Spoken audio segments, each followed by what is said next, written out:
Hi, everybody. Welcome to Table Scraps. We're playing on a different day than we normally do, so I hope that everyone's here. And more than just the day, we're also changing another thing, which is, believe it or not, we aren't playing D&D today, but we will be playing an RPG. We are going to be playing the same RPG that you guys will be seeing come October, assuming everything goes correctly, knock on wood, in our Between the Rows game. It's a yearly game that we do around Halloween. I make a bunch of people sad, and it's great. But we will be using a different system. We will be using a system called Vaesen. In order to explain what exactly Vaesen is, I'm going to tell you in just a little couple seconds. And then we're going to use that to tell everyone else. So see it here first. Alrighty. Drew, this is going to be where the clip starts. Vaesen is a D6 based system published by Free League Publishing. In concept, it plays very similarly to D&D. When a player decides to take an action, the DM, in this case me, will ask for some form of check. The player then rolls a number of D6 equal to their ability score and modifiers, counting each 6 as a success. But unlike in D&D, rarely can an encounter with monsters, or Vaesen, be solved with violence. Characters are, for the most part, normal people, except through some form of trauma. They have been given the sight, the ability to see these terrifying creatures that live in the world around them. In order to overcome their weaknesses of their physical form, players must instead use their knowledge of the Vaesen's fears and weaknesses to banish or bind their foes, though at times the real threat are other humans. That's pretty much it. Characters have 4 general ability modifiers. Let me pull it up real quick here, because of course I'm still unprepared. Physique, precision, logic, and empathy. Those are going to be your base stats comparable to strength, dexterity, constitution. They also have skills, same as you would in Dungeons and Dragons. You become proficient in those. They are agility, close combat, force, medicine, so on and so forth. One of the most important changes in this game is that, unlike in Dungeons and Dragons, you don't have health per se. Instead, you rack up either physical or mental conditions. Examples of those are exhausted, battered, wounded for physical, angry, frightened, and hopeless for mental. And if you gain a 4th in either your physical or mental conditions, you become broken. Basically, what that means is you will gain a permanent or semi-permanent defect of sorts that will affect your character in the future, unless you are not healed from your broken condition, in which case your character is rendered done for. They either die or are too physically injured to do anything else, or they go absolutely insane and are unretrievable in the case of a mental break. That means that death is not only incredibly easy, but incredibly likely. So keep that in mind, especially if you decide to play this yourself. But doesn't just end there. If the character dies, don't worry. In most games, they will probably have another character made by the end of the session, if not easily before the next one. Since death is really easy, it's kind of expected. So, hey, just throw yourself at all sorts of random conditions. I know I have played this game before. I absolutely love it. I know that Lydia, before this recording, has played this game. It was a blast. So if you want to pick it up yourself, go right ahead. Check it out on Free League Publishing. I sincerely recommend it. This is where the clip would end. You did it so well. So well, Aaron. I'm sorry, You really nailed it. I'm laughing in the beginning, but it's okay. normal. That's on that brand. It brings the joy into the ad read. It brings the life to Also, the experience. We aren't like sponsored or anything. I just like No. Vaesen, and I think that you should play it. And yeah, it's cool. we just we think it's a cool game, and we want to try it out / continue to play it. Yeah, and to clarify, this one shot here on table scraps is us kind of doing a test run so you guys can see how it works before we air Between the Rows, the next one, Between the Rows 1871, which will be aired in October. Yep. So, very exciting. Yeah, and it's also kind of a test run for at least you and Drew, because you guys haven't played it before. Never played it. No. I've heard great things. I'm both excited and terrified. Yeah, it's a very simple system, which I absolutely love. Once you know how to make a character, making a character takes like 5, maybe 5 minutes. Like, yeah, I think I suppose you just have to really list off yeah, like the major things, and then you're pretty really much easy. set, right? Yeah. Yeah, like, and there isn't rolling for stats. Stats are determined by age range. So like, you That's gain so cool. more, like, better attributes, which are your like base stats if you're younger. So you're like, I'm more physically and mentally adept, but you gain more skills the older you get. So like, you may lose some physical attributes. Like, an 80-year-old man isn't going to be like, yeah, that's right, I'm easily more athletic than any 20-year-old in the history of ever. But they've probably learned a lot more, which is, so that's a super cool part of it. Another important thing, it is built in that all characters have a dark secret, which is rad. So that's great. I don't even think, none of the players know the other players' dark secrets yet. We've only played this game once, and 2 of the 3 people that were in that game aren't here. Yeah, this game is absolutely rad. I sincerely suggest you check it out, and you can see what it's like to play if you've never played before, because Grant and Drew are all new, and Lydia's played it once, and I've DM'd it once. God, it's so sweet. It's gonna be an awesome time. It really is. I'm very excited. Or at least I sure hope so. All right. Cue Vaesen theme song. Just kidding. We don't have that. Yeah, I wish. Hey, maybe one day. You know, hey, If you guys like Vaesen enough, please tell us in our Discord, on Twitter, pretty much anywhere you can contact us. Heck, send us an email. I'm sure that's listed somewhere. I think Contact the paper dungeon at gmail.com. Yeah, I'm pretty sure contact the paper dungeon at gmail.com. I'm pretty sure we have that. it should be on our website. Yeah, it's there. It's somewhere. Please tell us, because I like this game and I want to play it more. Haha. Huzzah. But to start off this game, I would like all of you to kind of give us a bit about your character, explain who your character is, and then after that, I'm going to ask you each to decide your relationship with one other character. Well, actually, with each of the other characters. What do you think about them? What is your relationship with them? Okay. To start off, Lydia, do you want to go first, since you've done this before? I can.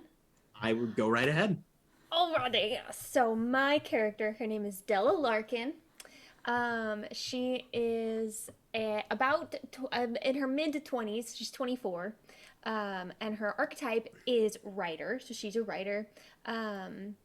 She is rather like pale, and her, like, everything about her is very pale. Skin, her hair is a very pale blonde, her eyes a very pale gray, and she's overall very put together. By no means like wealthy or anything, but she keeps herself neat. She also has a dog. It's a beagle named Daisy. She brings her everywhere with her. Aww. And that is her. She has a very kind of, she looks very kind, very approachable, a little somber, but that's the way the world is. Yeah, that's how it goes. Aaron, do you want us to share our trauma as well? If you would like, and you think that people would know of it, like if you have talked about it or anything. Okay, you it'll don't come have up. to if I you won't don't say want it to. yet. In that case, since you started talking, Grant, please tell us a bit about your character. Yeah, let me check my character sheet here. Oh dear, Grant. My character's name is Henrick Boggold. Yes, you heard it here, folks. Henrick Boggold. He's 49, so he's like upper middle aged. He's got a white like hair goatee. He's tall-ish, and he wears this really creepy black cloak everywhere. It's like a trench coat, and it has a hood, but he usually doesn't have the hood up. It's just for effect, I guess. Um, his archetype is detective, so he's real good at like discovering the truth, I guess, because that's what detectives do. Yes. He is. Oh gosh, don't say those things. He is. He's poor. That's his resources. And his talent. Do you want me to say that? Sure, if you would like His to. talent is called elementary, which means I think once per game he can like Yeah. ask the DM, "Hey, how do these clues fit together?" So, Um, unlike in Dungeons and Dragons, characters don't have like 1,001 abilities. Most of them, they all start off with one talent. That is, they have 3 options from their archetype instead of their class. And then they can do some kind of wild stuff. In the case of Grant's character, once per game session, you are allowed to ask me, Aaron, how do the clues fit together? which And you guys know. name some clues and be like, what is happening You here? guys know our group is known for not doing puzzles good, and so this will help us a lot. What are you talking about? Are you kidding We're the me? We have riddle the boys. riddle Yeah, boys, we have the riddle Grant. boys here. I am not a riddle boy, okay? So I need this ability. That's why more than you anybody have else. the ability, Grant. I'm not anything, but we'll get to that later. You're a Yeah, punk. he also has a scruffy cat, that comes around. Doesn't have a name for it. It's just it shows up and It's leaves Scruffy. sometimes. Scruffy the cat. Yeah, emphasis on scruffy. It's a gray cat, and its hair is kind of like, or its fur is kind of like scruffy. Well, It's the in fact that that case, it's Scruffy. It also has a chip out of its ear, like it's missing some of its ear. last but not least, It looks real Drew, scruffy. please save me. So I'm playing Nicholas Merck. He is he's in his mid to late 30s, kind of a really gruff, kind of raggedy looking man. He's scruff. he's got like he's wearing like some nice like what used to be nice trousers and like a button up and vest, but are clearly like one of the only sets of clothes that he has and are very like raggedy and worn, and hasn't shaven probably in a couple, maybe about a week. And he does have his nicest article of clothing would be his hat, which is vaguely cowboy-esque. And then the other defining feature is the fact that most of him, he has like a bone-toothed necklace and like a bunch of like weird little bones and other body parts like around his waist. Body And, parts, like- just body parts. Like, hanging from his waist? like a finger or maybe like a rat. Oh gosh! Wait, like hold Um, on, like human fingers? You don't That's know. unknown. They're color. They've lost their color by now. It's hard to Yeah. tell. So They're just dry. kind of just a really raggedy looking guy. Ew. He is an occultist. So very superstitious and kind of weird. Very very sketchy. So he's just a dungeoneer. Yeah, Hey. I didn't mean to roast the entire audience. So cultist, yeah. the cultist was the joke. Okay. All right. if that's everything that you guys would like to tell us about your characters, I'm gonna start in the reverse order. Nicholas, what is your relationship with Henrick and Della? With Henrick and Della. Well, I think Nicholas probably doesn't like Henrick very much. I think he's probably makes sense. he probably thinks he's a little too snoopy. He doesn't like him getting in everyone's business, especially his business. And prefers people to just leave him alone.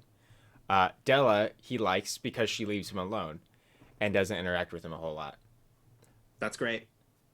Henrick, what is your opinion about Nicholas and Della? So Henrik thinks that Nicholas is messing with things that are way out of his control. He thinks that Nicholas. Yeah. Is it Nicholas? No, or no, no. I was Nicholas? just going to clarify. It's just Nicholas. There's no Alright. Nicholas. It's just That's Nicholas. so hipster. Love it. So Nicholas. He thinks Nicholas is just out of his league. Not like You know what I mean. He's Like, messing he with can't things handle better left what he's. Yes, alone. thank you, Aaron. I could not put that to words. I And knew then what you were trying to get he at. just thinks that Della is just naive to the whole deal. He thinks she's not taking it seriously enough. So he's kind of like, I'm with two people who might get me in trouble, but that's fine. Hey. And Della, thoughts about Henrick and Niklas? Henrik makes me uncomfy, Nice. but is better off my friend than my enemy. That's good. And Niklas makes me uncomfy, but is better my friend than putting a curse on me. We got some Accurate. healthy friendships here on Man. Dungeon. Man, who put this team together? I mean, really. She's very much like, I should not be with the. I need like a chaperone here. You have a Like, dog. I need an adult. They feed your dog sometimes, and you can't really. You're not afford to sure feed what it all they're the feeding time. them, though. I don't know if you should. Like, you're pretty dog sure you that. saw Nicholas give Come here, some form of Daisy. meat to Daisy, and you're like, I hope that's not a person. I won't caught ask. lunch, Daisy. Just gives her an Anyway. eyeball. Let's get into it.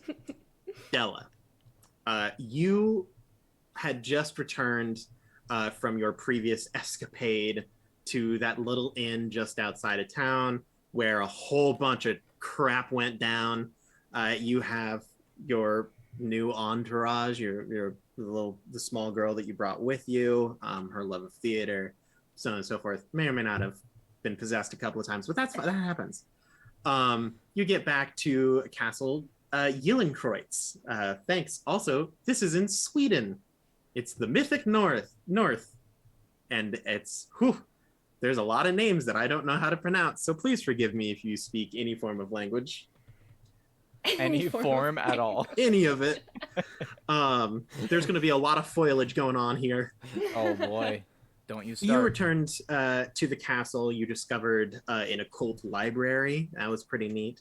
But very quickly, reporters started to show up. The society that you have kind of begun again, that had been destroyed previously or just kind of disappeared, it's gathering a little bit of attention. The first thing that you guys do, you show up at an inn, it burns to the ground, bad stuff happens.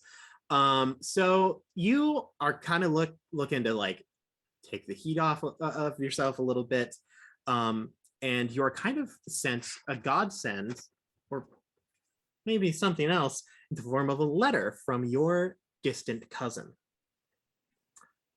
It says, "Dear cousin, I am writing to request your assistance in your capacity as a member of the society. Something strange is afoot, and I cannot for the life of me make sense of it all. My wife, Agnes, and I recently had our first child, Edward." This is not a joke. "Suddenly, just a few weeks after his birth, Agnes was like a different woman. She wanted nothing to do with the child and is now locked up at the Arensberg sanatorium after going to the sauna in the middle of the night to, in her own words, drown the monster. Agnes had always been a wise and sensible person.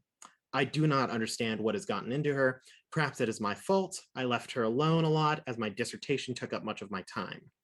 In addition, Edward's christening was postponed because I was invited to give a lecture on my dissertation at Lund University. I'm at my wit's end. She will not talk to me anymore. The only person she has been in contact with is her priest, Father Cornelius. Father Cornelius is convinced that Agnes is right, that the child has fallen victim to evil powers. He has proposed an exorcism. If he has his way, I fear for the child's safety. As a scientist, I cannot accept the ludicrous idea that supernatural forces could be at work. I need your expertise to navigate the situation. Perhaps someone with your experience could convince Agnes and the priest. I am desperate, dear cousin. Your help would be most welcome. Yours sincerely, Count Hugo von Kaiserling." It has been a long time since you've seen your cousin. You barely even know him. It has been years. He was like there a little bit when you were incredibly young. Mhm. Other than that, disappeared. You know something a bit about him. He's a sciencey person doing a lot of research with some kind of like crater or something wherever he settled down. But this is an easy opportunity out. So you and some of your other members of the society who are like, what is that? We can't let you have you traveling alone. Have decided to join you on this journey. You left Uppsala. You and your 2 compatriots and your dog, Uppsala, the city of which your home base is located. Take a stagecoach to the port, board a boat, sail across the ocean to a little island in the Bay of Riga named Osel. It's an easy trip. At this point in time, the characters are allowed to ask me for some form of advantage. Basically ask, do you know something about the location, about the NPCs, about any information that you've heard in the letter, anything, pretty much anything, and I will attempt to give you some sort of advantage that you can use in this session or in this mystery to add I believe it's a +2 to a check that applies. Okay. Yeah, I like that. Well, DM or GM, Yes. I should say, because there aren't dungeons here. Oh, you'd be surprised. As an occultist, would I be aware of possible strange rituals or Vaesen associated with childbirths and events surrounding a childbirth, and perhaps a child not being chrysalid? Christened. Christened. So basically, Is that basically just they throw the holy water on Yeah, their face, yeah. or if it's like, have you seen the video where the like Russian priest like dunks the baby in the water a whole bunch? I Yeah, it's haven't christening. seen that, but Oh my sure, goodness, yeah. it's a great video. Classic. Where's the money, Lebowski? It's a joke. You wouldn't understand. You're not a memester like me. Yes, you know many things. You're an occultist. You know something about kidnapping kids. Yeah. Now, have you ever done? No, you haven't ever kidnapped a kid, as far as I know. But you know how to do it, and you know what would. I'm glad you clarified. So, you kind of ruminate on the different monsters and Vaesen and reasons that someone might want to like kidnap or replace a child. If you are attempting, you can use this advantage in an applicable situation. I won't give you the information now, but if you would, if a situation applies later, you certainly can. Cool. The other two. Do I know anything about the location That's we're what I was going gonna to? ask. Yeah. Osel. Yes, you absolutely do. And you can talk to these sailors and they've traveled to Osel quite frequently. I will give you some basic information about the area. But if something about Osel lore comes up, you may certainly use your advantage in that situation. Sweet. Specifically, you will be dropped off. Let me see. You will be dropped off at the Erinsburg Harbor. It is not an incredibly large area. Let's see. They're certainly willing to tell you, I mean, pretty much about anything, in all honesty. The main locations of interest, the Arnsberg Sanitarium. It is renowned at this point in time. The year is sometime in the 1800s, for anyone wondering.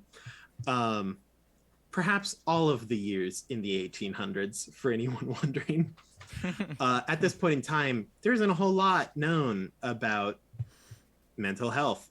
So they're currently kind of experimenting with curative mud baths for both mental and physical disabilities and stuff like that.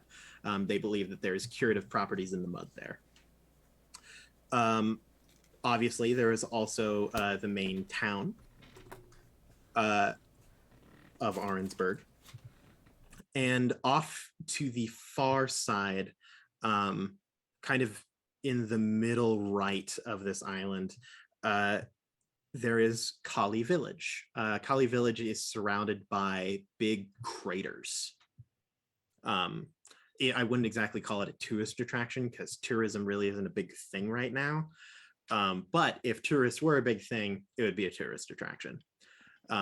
Big craters, no one knows where they came from. There is a city that kind of lives in and around these craters. Lydia. What do I know as far as like them being my relatives? Do I know anything about them, about what their lives are? And yes, you absolutely do.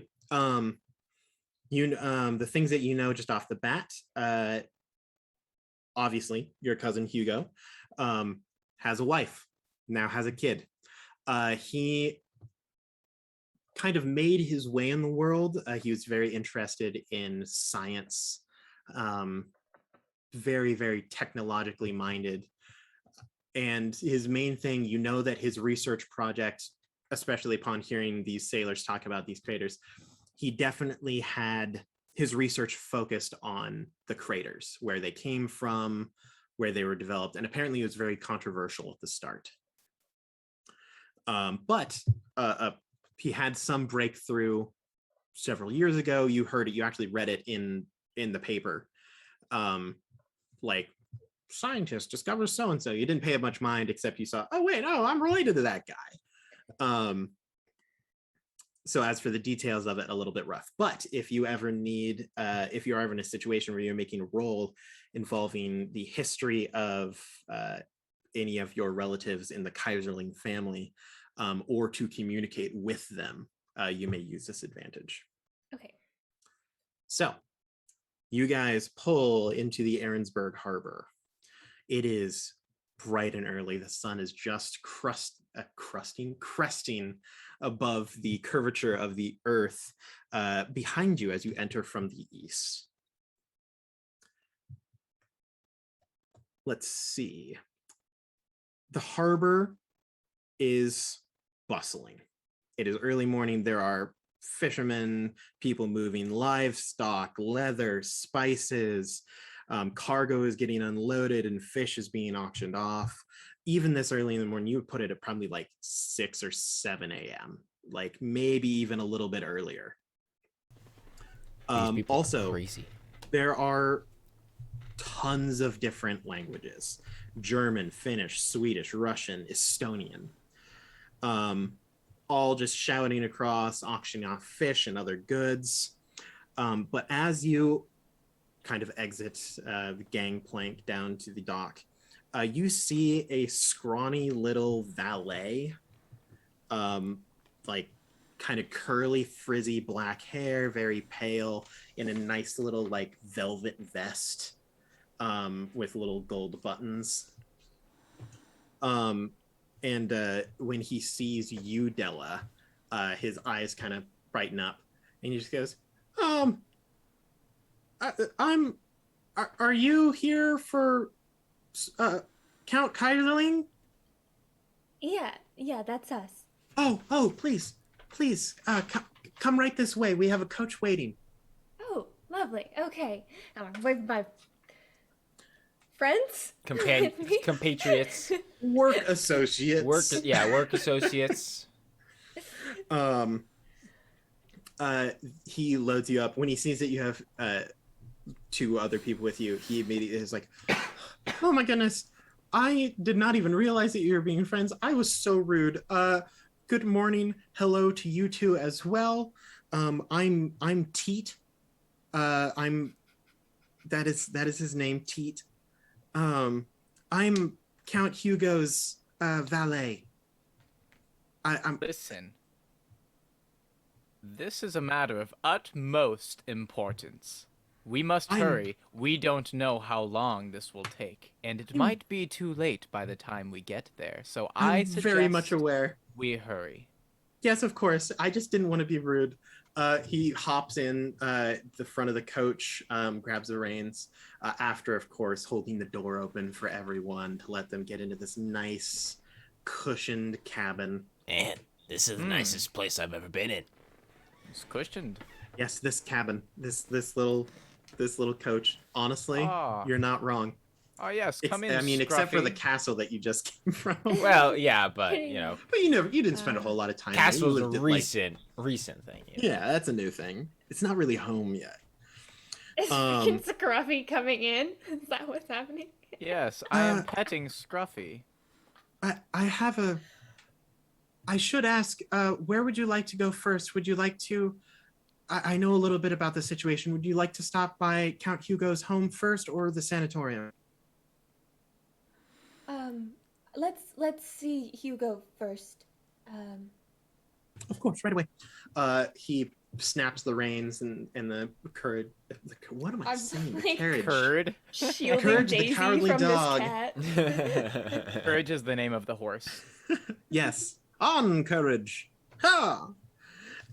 He drives you down the road to the von Kaiserling residence. Bum, So- bum. Dun, dun, dun. Also, there is a whole castle here. This isn't where you're going, but there is a big castle. I should just mention that because it is kind of a point of reference. At the Okay. edge of kind of the castle park, with a view of the castle walls, lies the Kaiserling residence. Stone building. You can see that there are 6 rooms and a garden that has hollyhocks rising up against the walls. You roll up, and the valet says, "Of course, I've also been asked to invite you to stay at the Count's home as long as you require, or need to solve this issue. Feel free to stay here. Of course, if you do not wish to, that is also allowed. You're pretty much free to do whatever you want." Okay, Well, thanks. He'll be waiting for you. Oh, I should open the door. And he hops off, opens the door Thank to you. the carriage, and then lets you get out, close the door, and then sprints past you to the door of the main building. He says, Count Hugo will be in the living room. Thank you. Aaron, can I just say, props, the Dungeoneers, props. I'm giving props to Aaron right now because he is so good at roleplay and at characterization. Now, now voices, they're pretty. Wow. Whoa. Oh, Are you whoa, taking Drew. shots or are you complimenting? However, Wow. I see how it is. However, it doesn't matter because he has a character there. Your Welcome to ability You know the to best teen part? boy voice You know the best part? stinks.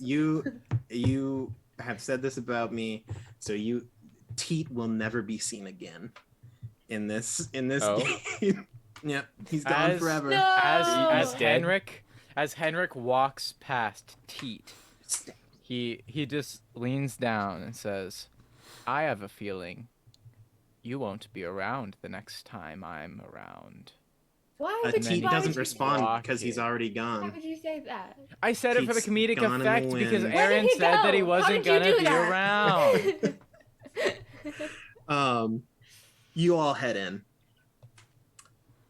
Sure enough, sitting in the living room bay window, basking in the light that shines through,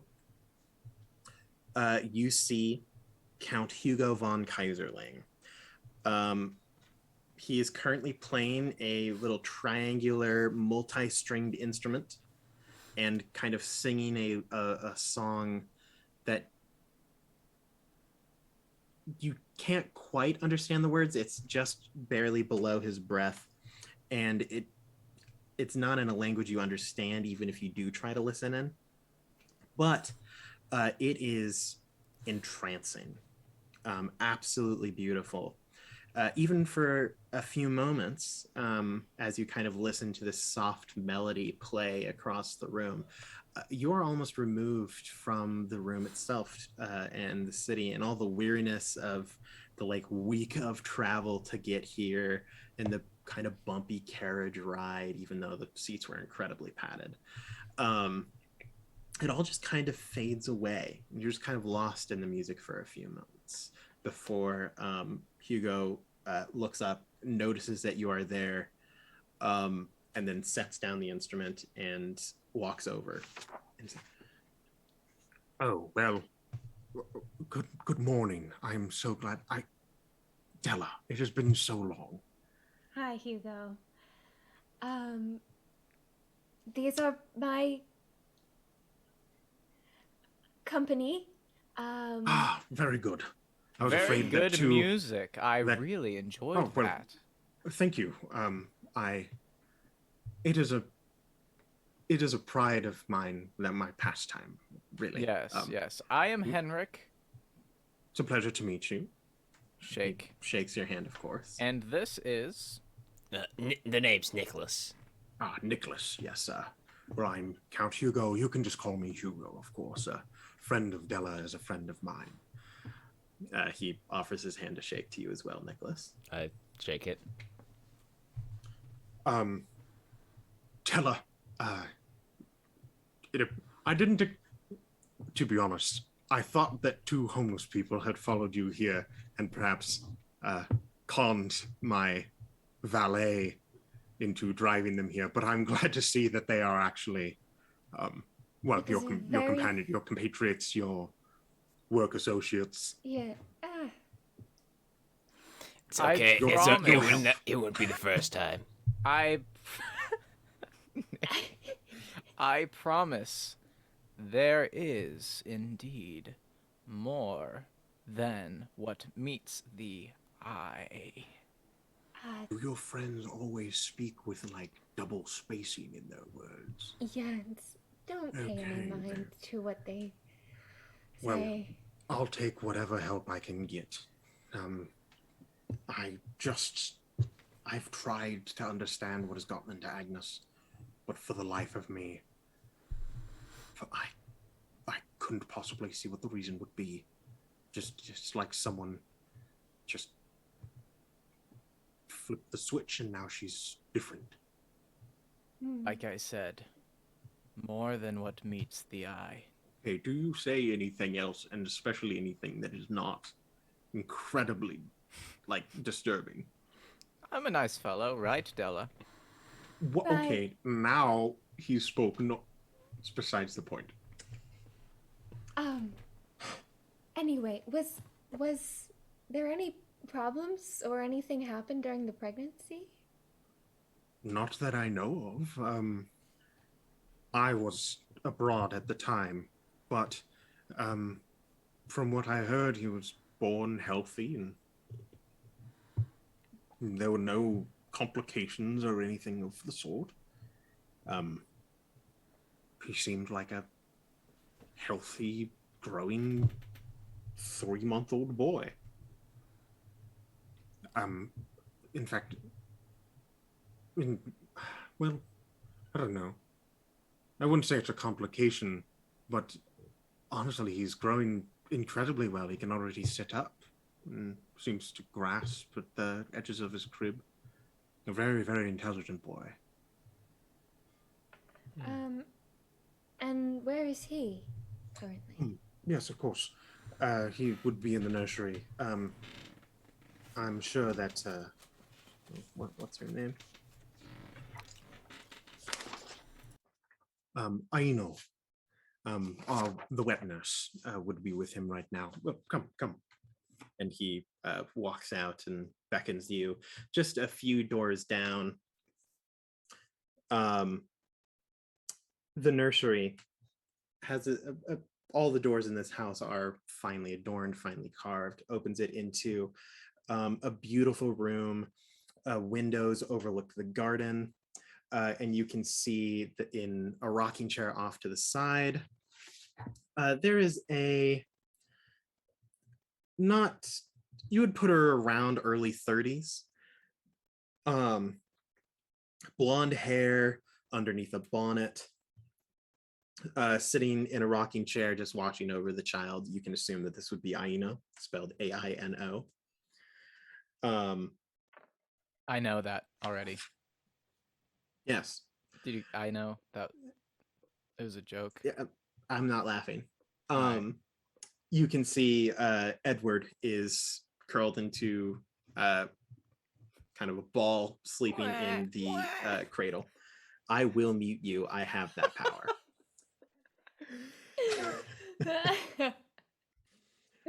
Pink cheeks, curly light brown hair, currently sucking on his thumb. The wet nurse looks up at you as you enter and says, "Oh, Mr. Hugo, are these the people that you called to help? It is a pleasure to meet you all." And she kind of walks up, curtsies to each one of you, and says, I can assume that are you Della, the master's cousin? Oh, very good. She kind of looks at the other two and gives them a like looks back at you for a like, do I need to like break out the rolling pin?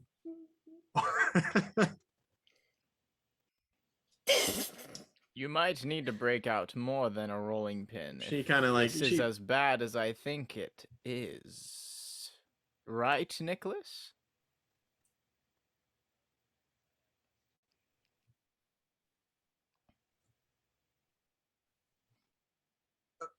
you do see her like walk over to the count and kind of lean in, and you can just barely hear her go, "Sir, I don't think it would be a wise idea to let those two too close to Edward. Just off of a gut feeling." It's all right. We're professionals. We know what we're doing. I think there's more going on here than what meets the eye. Is that alright if I... "You have said that like 5 times now, and I still don't know what you mean. It's a baby." It's elementary. It is Are a you asking baby, for clues? I hold it. but there's something up Can with I this hold it? baby. She's oh yes, of course. Just be careful. But yes, Very I trust you. careful. She does kind of back up. You see her like open a cupboard and like grab a rolling pin from inside and just kind of like stands like relatively nearby the cradle. You head over, pick up Edward. He lightly like coos. He does like baby noises. Adorable, like pretty big for a 3-month-old baby, but nothing where it's like, oh my god, this is a monster. It's just a pretty big baby. Okay, and looks totally healthy and... Yeah, absolutely healthy. Could you please roll either a medicine or investigation check? Bank. So she rolls a d6, 6! right? Do you add something to that? Awesome. No, the numbers that you have simply tell you how many dice you roll. So it will be That's awesome. So in the form, if it is medicine, medicine is a precision check. So you take your precision number, and then if you are proficient in medicine, you will take the additional dice rolled. Gotcha. For precision. A 6 is a success. You notice the child seems perfectly healthy, although large for 3 months old.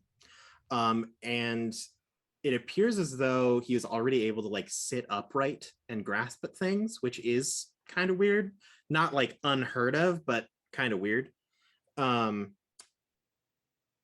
The most unusual thing that you do notice is that Edward already has 2 bottom teeth, which is very unusual for a 3-month-old baby.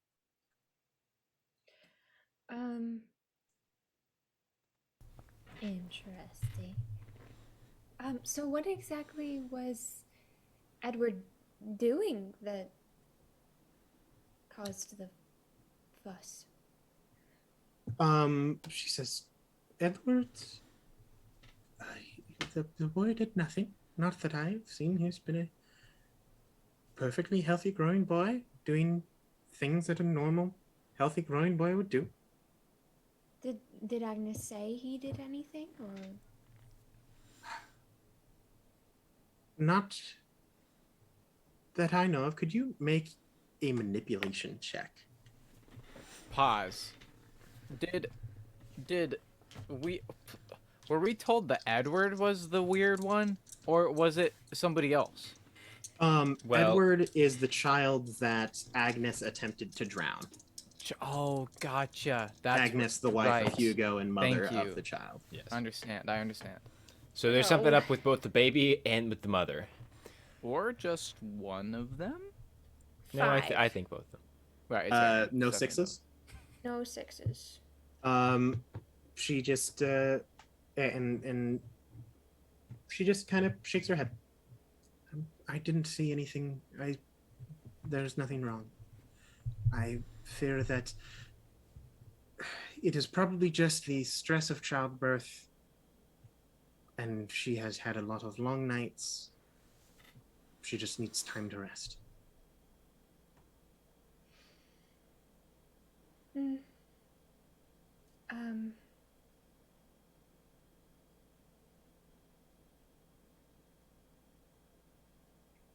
Okay, I put him down.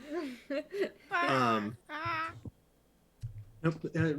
Conley just kind of like looks around and like grabs the edge of his crib. It's kind of like looks, and then eventually just eyes begin to close again, and he falls back asleep. Babies sleep a lot, turns out. Turns out. Believe it or not.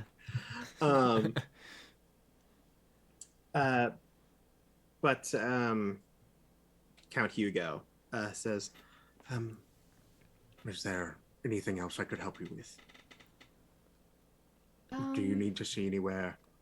Go anywhere? Do anything? Talk to anybody? Where is the mother?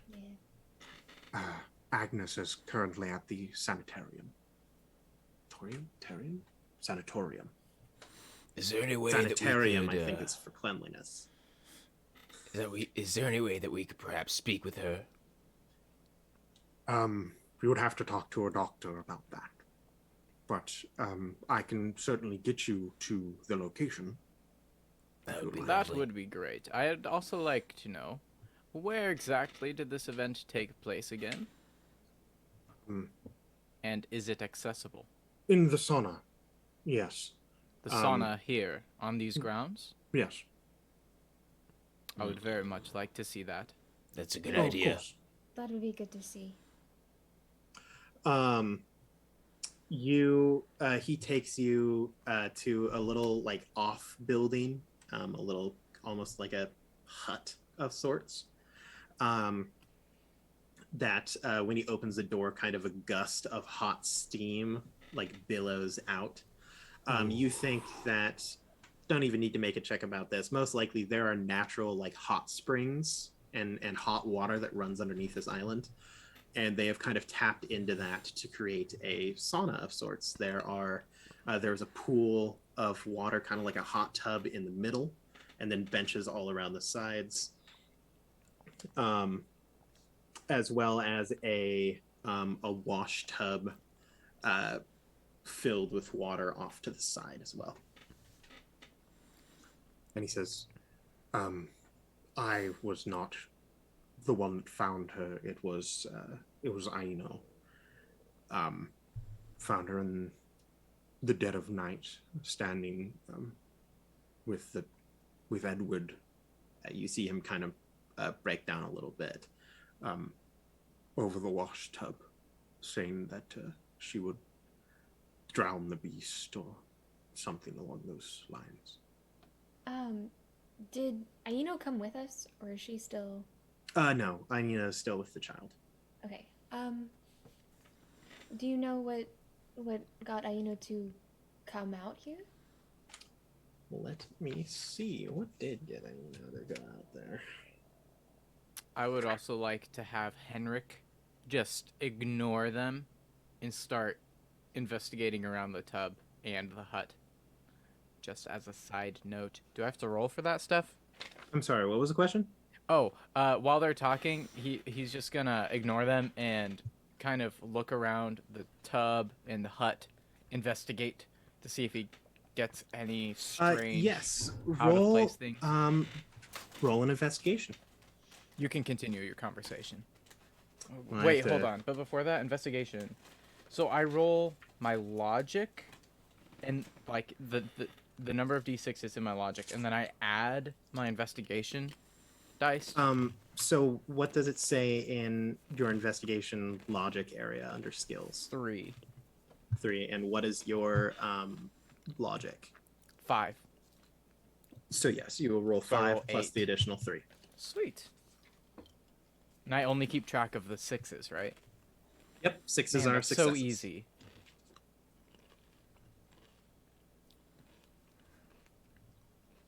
Sorry about the awkward silence. I'm scrolling through these papers and I'm absolutely blind because I know that when I know what I'm looking for. For the life of me, I can't find it. It's okay, Aaron. No worries. This is table scraps. Anything is welcome. This is table scrap. Scraps. That's gonna happen one day. Let me see. I feel like there's something here to find. So, Niklas, as they chat about the helper, would you like to kind of, do what you do best and help me out in looking around this hut for anything strange?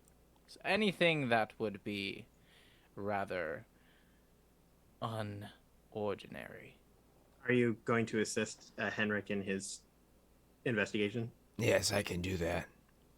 You add a +1 to your roll, so roll an additional d6. No, it didn't matter. Oh, so no successes?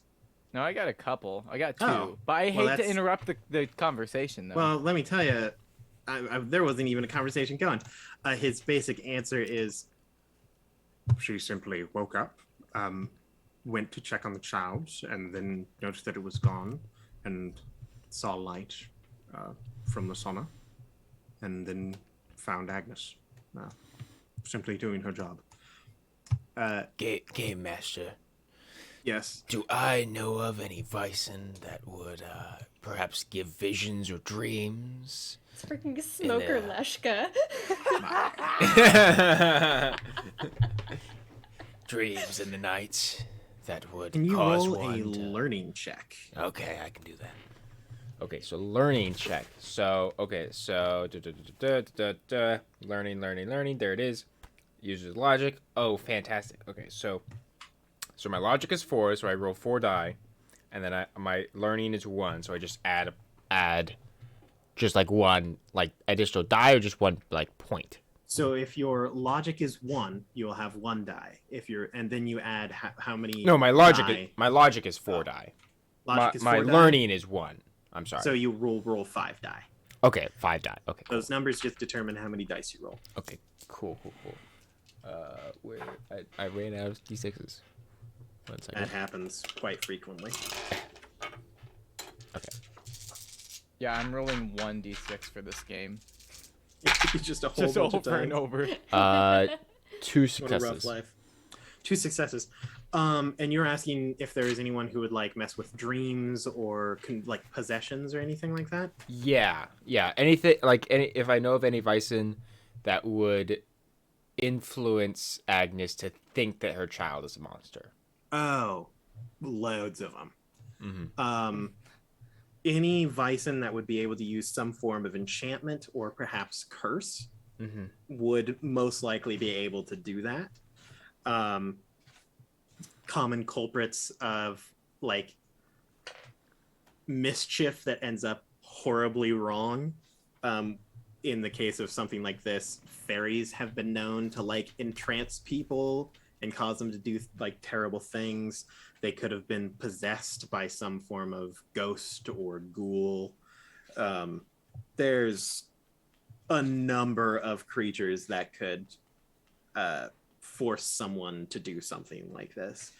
There is a slim chance that, in fact, she is possessed by a mare, although the fact that it would kill a child is very strange. They aren't really known to do that. There's a lot of creatures that could enchant someone to do something like that. Okay. Yeah. Cool. Pretty then broad I got a- general area. Also, and I got a 2 for the 2 investigation. successes? Yes. You don't see anything that would be out of place in this sign. You look around and you kind of like reimagine what exactly happened that scene. You walk around the pool and you're like, she would have been standing right there. Right there. Posed above the water, perhaps inches. When suddenly the door swings open, in comes the wet nurse. Stop! You guys can actually see him like reenacting, like as he runs from like position to position. But I'm using my cat yeah, for like the fake baby. Scruffy, stay there. Dunks him in the water. Yes, exactly. The cat is so incredibly chill with everything. He like is sopping wet, and he like looks up and he's like, "Well, I no longer have to clean today." Very chill. Just cat. walks out. Yeah, you set him down for a moment. You're like, "Scruffy, quickly! I need to reenact this child." And then you look around. Scruffy's not there. So but there's nothing out nothing of around place. the tub. Nothing. All right. Nope. Nicola? Hugo. No, Nicholas. Nicola. Nicholas. Nicholas. Did you happen to see or find or think or feel anything out of the ordinary in this hut? No. Me neither. Got nothing. Well, you got anything, Della? What are you guys talking about? Just watching you. Is the Count Hugo still with us? Oh yeah, he's also standing like next to Della, like We're both. I've got like Daisy, like again, like a shielded, like. bunch of crazy people to live in my house for however long they need. These I'm are so sorry. Hugo. homeless people. Like, There's got to be more than what meets the eye here. All right, I think. what I does think that mean? I can't even try anymore. I think it would probably be best if we could try to see Agnes. Of course. Although I do believe that our valet has taken an extended leave. He says yes.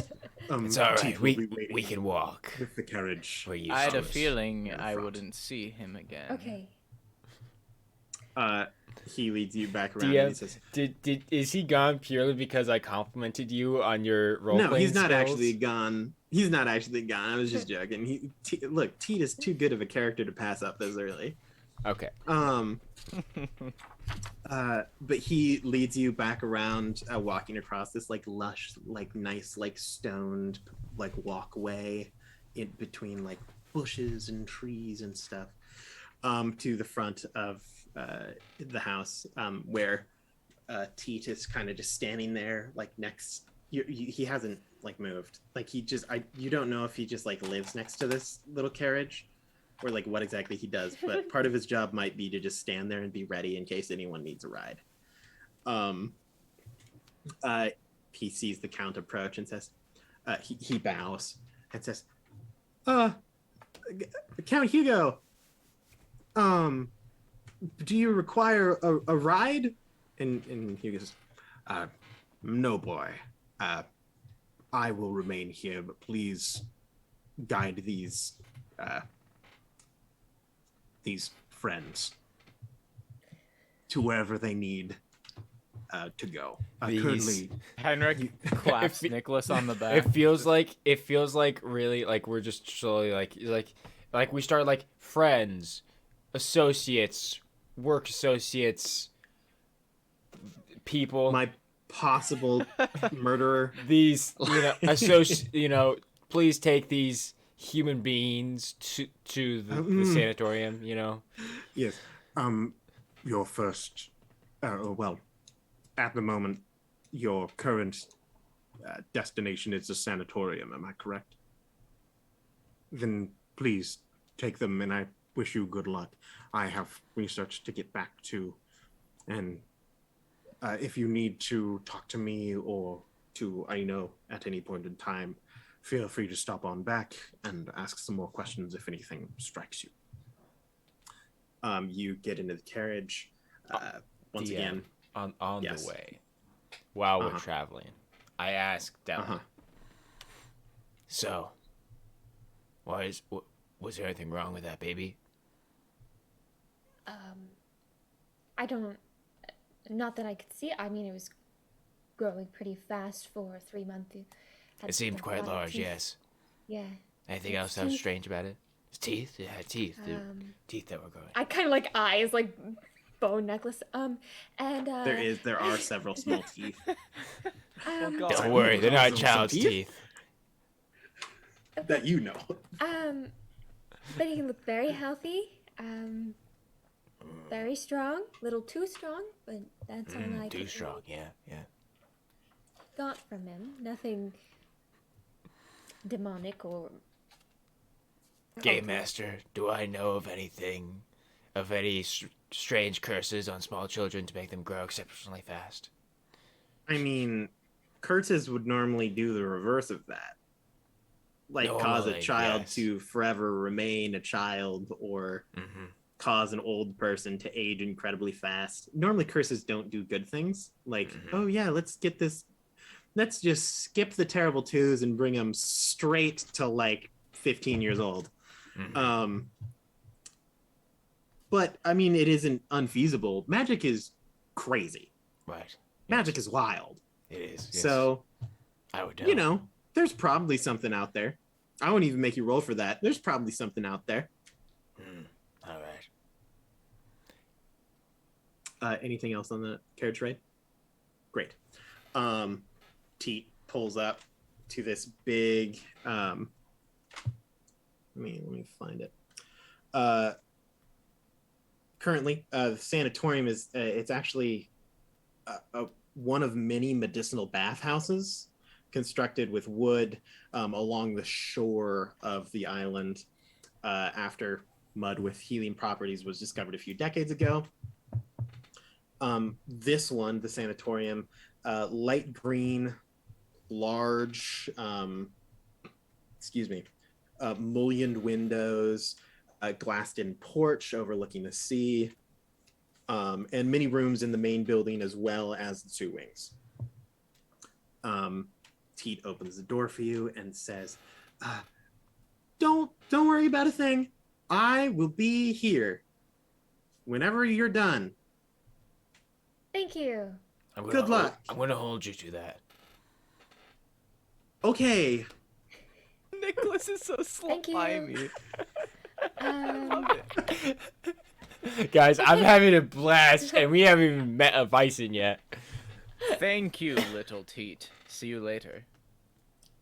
Just Teat would be fine, sir. Yeah, why do you have to belittle him? He's a child. I'm pretty tall for my age, actually, but it's fine. So am I. Big whoop. You guys head inside. Rolling this The reception. You walk into. I slapped the book out of his hand. Stop bullying this child. Sit in the carriage and wait. We're going to go figure this out. Worst people. You really didn't have a choice. Yes, come, You were just like, here. I'm gonna go. I got Where's this letter. Stephen Oscar? They were like, did you say letter? Like, what are you doing? You're like, nothing. Just my cousin. They're like, family business. Can we come? And you were like, I mean, I think that would really be better if it weren't. They were like, no, it'll be fine. Yeah. And then they just showed up.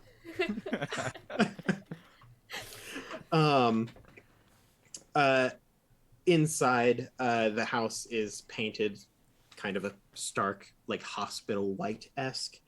There is a reception desk that is manned by 2 nurses, each dressed in a white uniform and cap. And then there are like people. This is kind of like the like main commons area as well. You can see behind the desk. There are like little tables and benches that are sat around where people are wearing like bathrobes and sitting in like comfortable little armchairs, like just talking to each other. Little like water decanters have been placed on tables all around the room. And that's where you enter. One of the nurses at the desk kind of smiles and says, "Hello there, and welcome to this to the sanatorium. How can we help you today? Are you looking to admit a patient or visit one that is already here?" Visit as of right now. All right. Could we get a name? They pull out like a little checklist. We are looking for Agnes. Agnes. Agnes de Count, whatever his name was. Hugo. Agnes. What was it? Here you go. Agnes von Kaiserling. Kaiserling. Agnes von Kaiserling. Yes, Kaiserling. the ling is very important there, Grant. They flip through a few pages and just say, well, you're going to have to talk to her doctor, Dr. Norman. He is required to let you permission into visiting any of his patients. But if you just head through those doors and down to the left, that'll be his office. And he's a very, very kind man. So feel free to just knock on the door, come on in, and then he will delegate whether or not you can see Agnes. Could I get a name for all 3 of you? The Della Turbo Larkin. Squad. No, not like a group name, like each individually a name my for bad. like an attendant, like a checkbook. I thought you were a detective. I'm Della. Della Larkin. Della, okay, and you. She points at you, Henrik. Henrick. Thank you. And With a last, C and a K. oh, okay, all right. And you, The name's Niklas. okay, and Not Nicholas. ICH. Nicholas. She scratches that out, and With no C, only a K. IKLAS. She says, "All right. Well, Dr. Norman will be waiting for you just inside." Okay, thank you. As we walk towards the door, Henrik says, "Listen very carefully. Put on your nice face. I'm looking at you, Nicholas. We're It's cleaner getting than- in." This place is cleaner than the last one I was in. Oh my god. Everyone's just Let's do crazy this. homeless people. And Nice Della. faces. There's a reason I said as of right now. We're just visiting. I got that. Yeah, I thought you would say something like that. By the way, like I said, I'm having a blast playing this character. Playing like God. homeless Batman. Yes. Homeless Batman. Yes, that's exactly what I was going for. Where's Rachel? Where's Rachel? Anyway, you guys walk down the corridor. What's wrong with the kid? Be down. Sorry, wrong actor. You knock on the door and you hear a come in. Sure enough, you enter. Sitting at his desk, a very classic like doctor, like white like coat, 2 like round spectacles like perched on the edge of his nose, kind of like graying hair. He looks up at you. Beneath his coat, he's wearing a standard like white shirt, a vest, just normal pants like slacks. Probably about 5'6", 5'7", give or take. Early 50s, gray blue eyes, very intense, like sharp, aware look, but you can tell that there's a lot of warmth behind it. Henrik, what's wrong with your face? Oh my God, they're both named Henrik. Nice to meet you. He says, yes, I'm Dr. Henrik Norman. Oh, that's not confusing at all. You can just call me Dr. Norman. I would assume that would mean that one of you was also named Henrik. You'd be surprised how often it happens. Yes. Hi. We are wanting to visit Agnes. Ah, yes, Agnes. Are you of any relation? Distant cousin. Distant cousin. How distant? I am here to visit her, so not as distant as you might think. Well, at the moment, Agnes is not taking any visitors.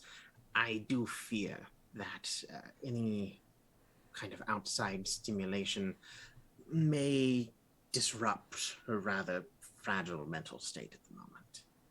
I'm terribly sorry. Henrik. Yes, Dr. Norman. Yes. You can call me.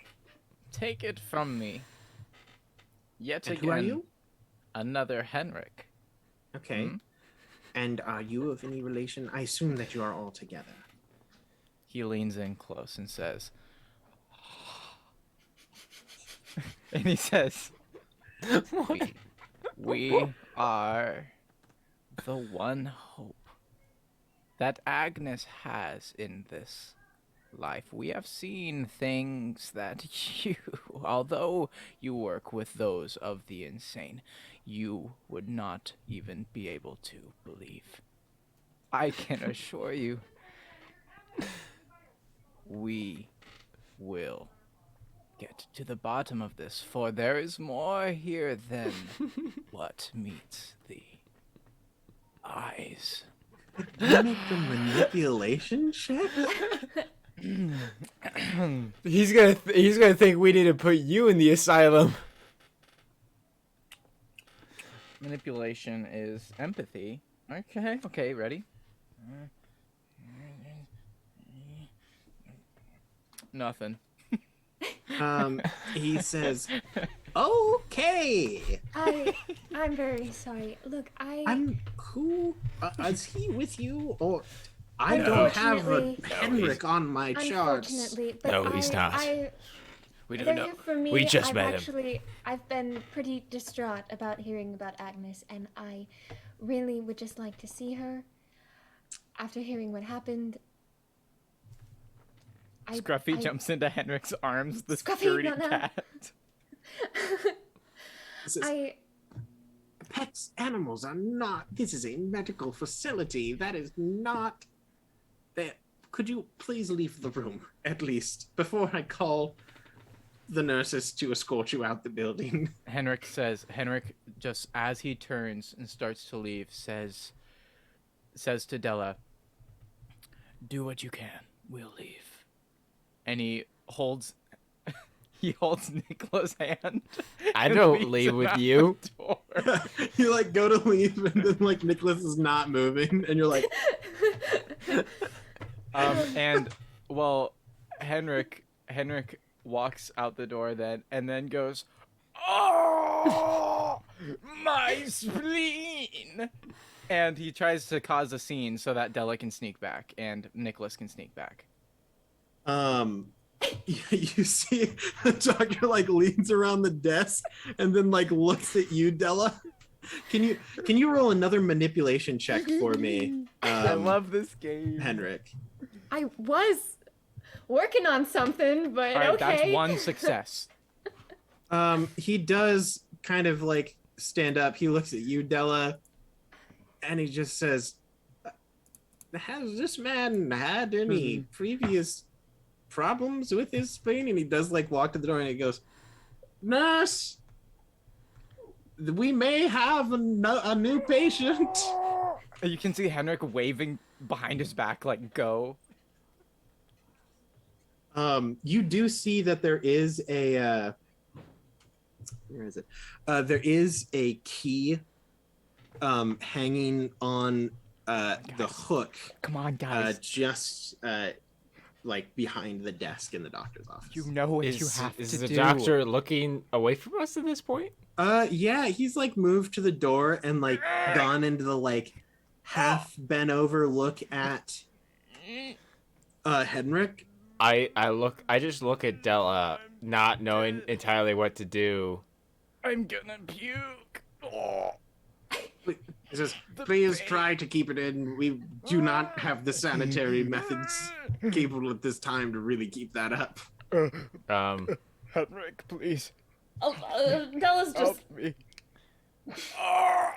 At this point in time, like, two like male nurses like kind of jog down the corridor, and they say,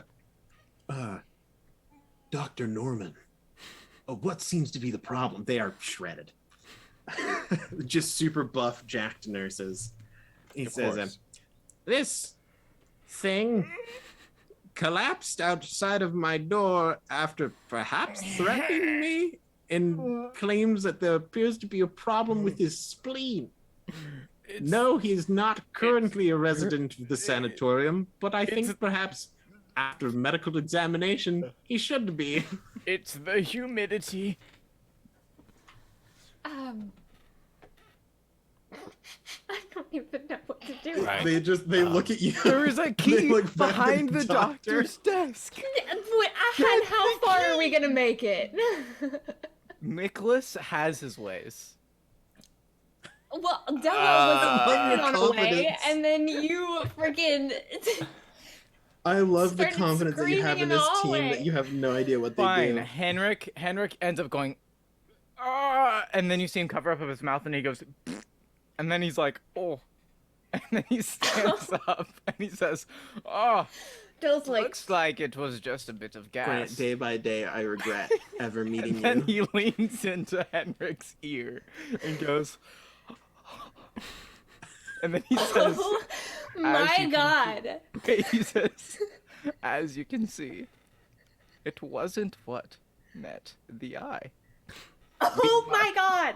Yes, You're psychotic.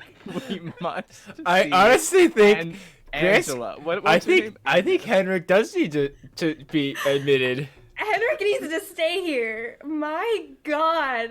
Listen, You I know the lean choice. in to talk to this doctor You again. did.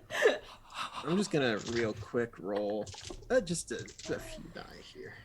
Let's see. I feel horrible that I Listen, brought he's gonna get this man with instated, me. and then he'll be on the inside. That's what you And think. then how are you gonna get out? Nikla and Della, the power team. So you're just gonna not play for the rest of the game. I like it. No. No. Hey Grant, remember that statement about making a new character really fast? Yeah, he's one not of gonna them, get killed. you go to you lean into the like doctor's ears, and one of the like nurses grabs you by the shoulder and says, friend, I really think that we should just take a step back. We have pudding in the kitchen. If maybe that would calm you down a bit. And then they do the thing where they like beckon you, but they're also like forcibly moving you away from the office. Scruffy likes pudding. I'm sure he does. And then he, like, as he's walking past Della and Nicholas, he just turns around and he's like, wink with a thumbs up. So they escort Henrik to the dining area, and Dr. Norman says, well, that was something. Oh, sorry. As I was saying, Yes, Agnes. yes,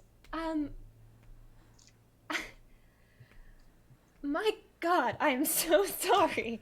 Don't worry, Della, I'll pick it up from here. No, it's okay.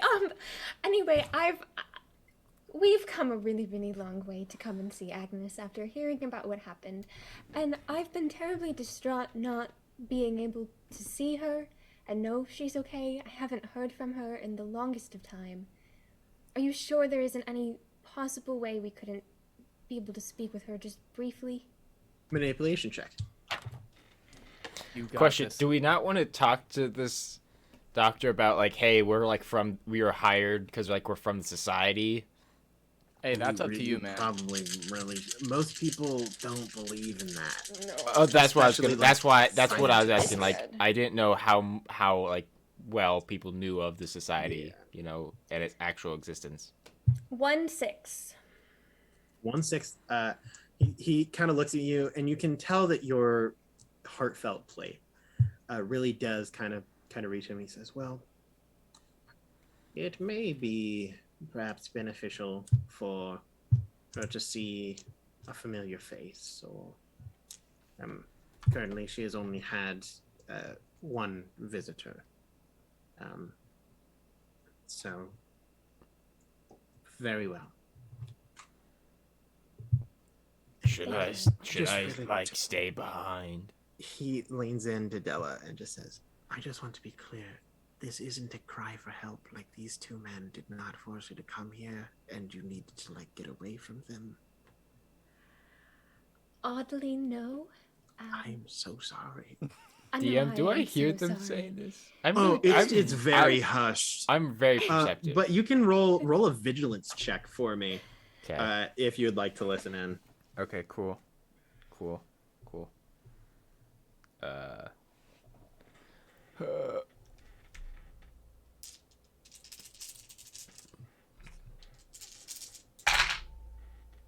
Oh wow.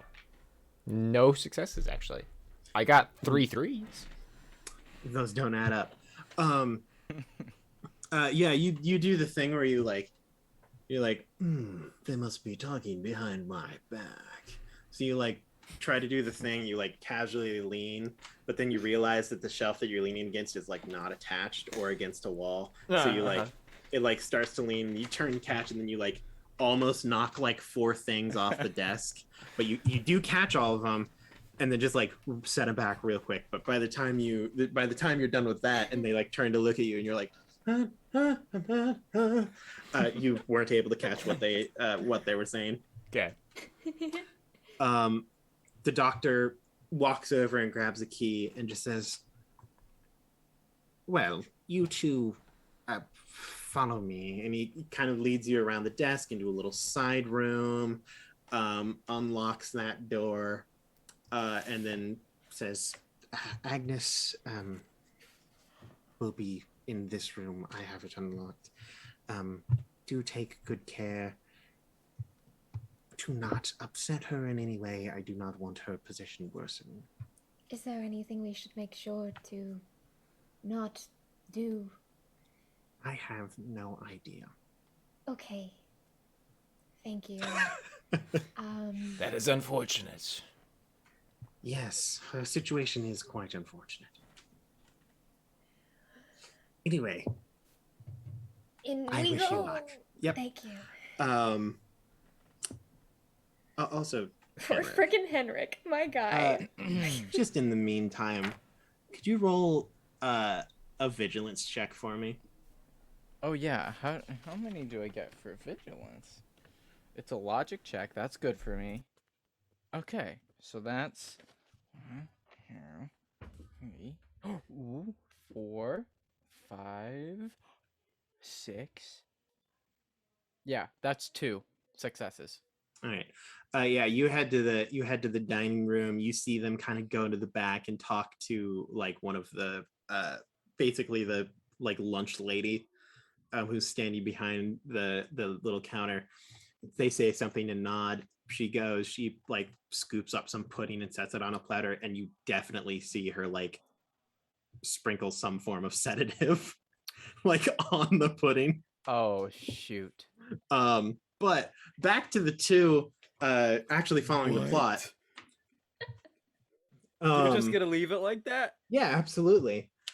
Oh god. You enter into this kind of like sterile white room. There is a small window that does let some natural light in. Standing kind of looking out of this small window, you do see that there are like bars on the window as well. There stands a very like a tall, thin, pale woman. Long dark brown hair that is like tangled, untidy, incredibly thin. Looks pretty young too, probably like mid to late 20s.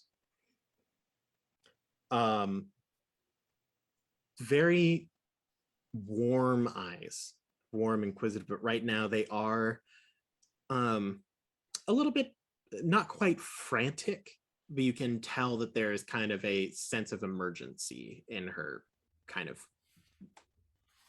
stature. And she turns, she looks at you and says, hello? Hi, Agnes. No, GM, have I You have met Agnes? never. That's what I figured. You know that Hugo has been married to her for 4 years. That was long after the last time that you met, that you knew Hugo. Right. So yeah, you two have never seen each other. Hi, Agnes. We've never met before. I've noticed. I'm Hugo's cousin.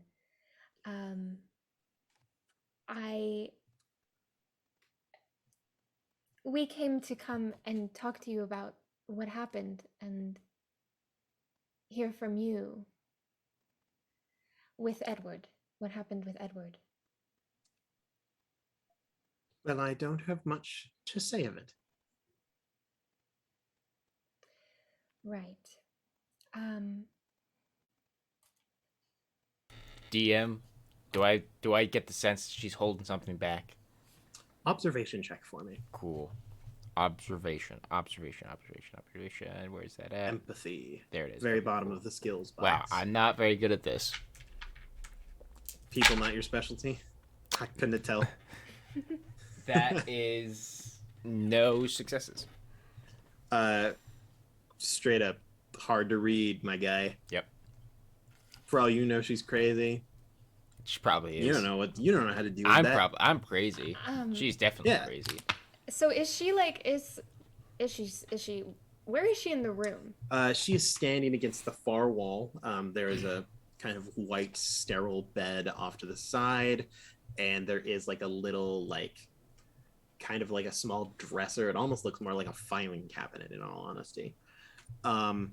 She was kind of staring out the window over the coastline, just watching the sun, which is now fully crossed the horizon line. Right. Agnes, I can't imagine what has happened. But I can tell you that I believe in the unbelievable. That's kind of what we do and why we're called here. I know it's not really something you want to talk about because it might make you seem crazy. She But laughs. I don't think you're crazy. You do realize that if you are one of the experts that Dr. Norman has called in to legally declare me insane, that is exactly what you would say, correct? I did not know that because I'm not that. Do I look like a doctor to you? Yeah, honestly, I'm disappointed Just and because disgusted Nicholas by is the way that Nicholas is, could you please roll a manipulation check for me? Me? Yeah. Me? Okay. And I will give you an additional +1 because Della is assisting you. Oh, great. I have 0 manipulation, so here goes nothing. We're gonna try these die.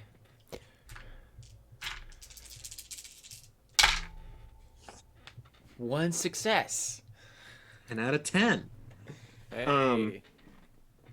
She looks like Della. You look like a normal person. I look normal, which yeah. is exactly what you would want to send to someone who might be insane, where it's doesn't set off any triggers. Nicholas is Nicholas, terrifying. come through. Yes. Nicholas is an absolute freak, and also the last thing that you would want to send in to someone who might be insane. Yeah, I was gonna say I belong in this asylum. Yeah, you are absolutely mental. And so she looked at you, Della, and you see her go like roll her eyes. Then she looks at Nicholas, and suddenly she's like, "Oh, all right." Fair. Although You I got must me. say, this room was nicer than the one I had. Ah, That joke will never God. get old. The joke is that everything is nicer than what he had because he didn't have anything. I love If you don't get Della. it, my guy is homeless. I love Yes. Della reacting in game like, oh no. She, strangely enough, she actually kind of chuckles, and says, "Well, you are certainly strange enough to not be, well, what I expected. How can I help you?" We're just wanting to know what happened. What did you see? What was wrong? What happened? Well, it all started off so well. I was overjoyed when little Edward was born. It's very lonely here, especially for one such as I am. I'm not native to this place. Hugo, his research takes him all over the place, so he's very rarely home. And I was looking forward to having someone to share my life with. The baby would make the house not quite feel so empty. And don't get me wrong, my husband, his work, it's very important to me as well. But because of it, we haven't really gotten to know many of the other families living here. And honestly, my only real support has been Father Cornelius.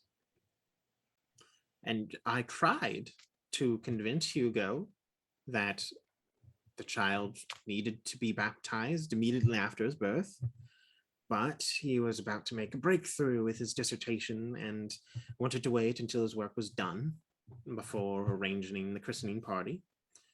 I implored him again and again.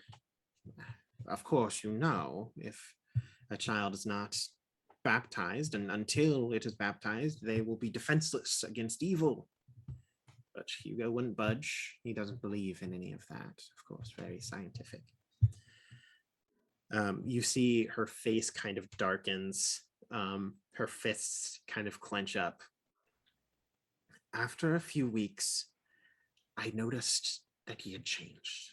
And I swear to you, when I put him in the cradle, his face shifted. His eyes turned dark, and his features were turned into something strange and wild. Hugo had just returned from one of his trips to Kali Village, and he wouldn't listen. The next night, the baby was sitting in his cradle. Can you imagine? A 2-week-old baby sitting upright. I don't know what came over me. The next thing I remember is the wet nurse pulling me away from the bathtub in the sauna. What have I done? My baby is out there. I feel it in every fiber of my being. Go to Father Cornelius. He might know what to do.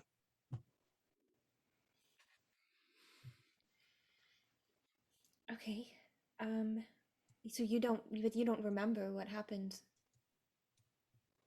It was a fit of something. I don't know. Could you imagine the fear I felt? My child is gone, replaced with devil spawn.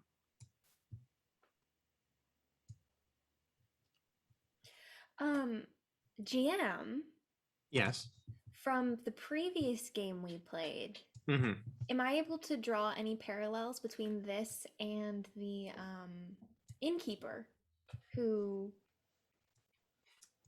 believed he was like had that guilty, overwhelming guilt and was Yeah, can you acting roll out of his- a learning check? I'll give you an additional +1.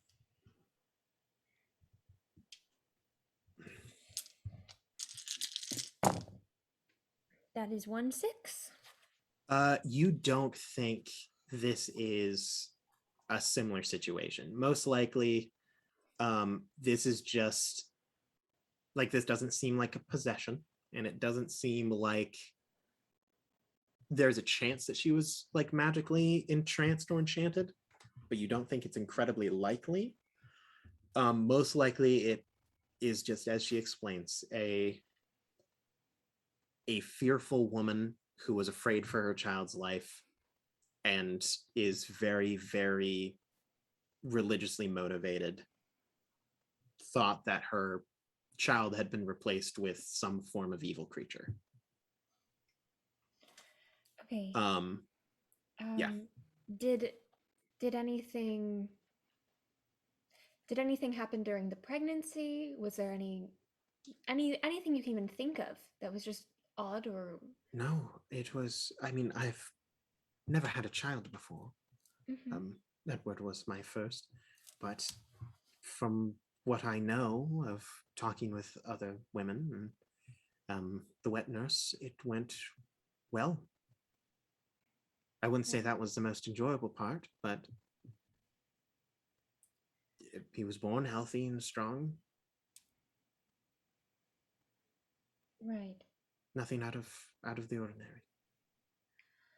Um, you said you were very lonely. Yes, I try not to complain too much because don't want Hugo to worry. But Right. Was it's not a very it isn't easy to make friends here. There's people have their own lives.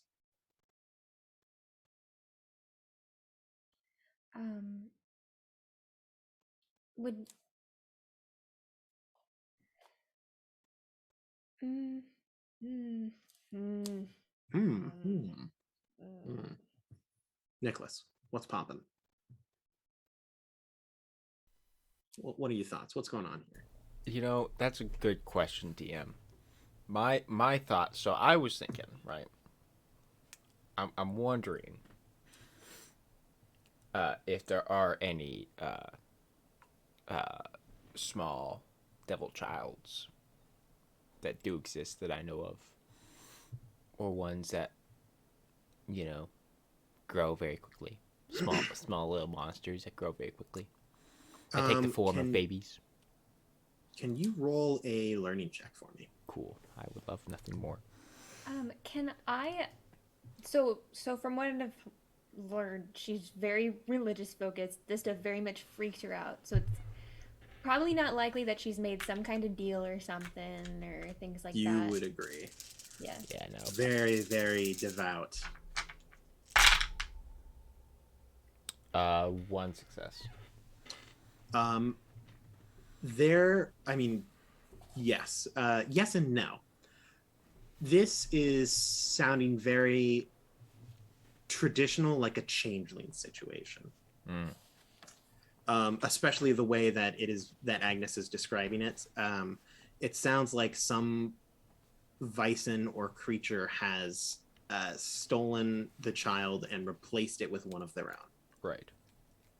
As for what creature would have done this, once again, fairies, trolls, witches, there's 1,001. Stealing babies and replacing them with your own baby is a very common thing, apparently. Like, swapped at birth really knew what was going on.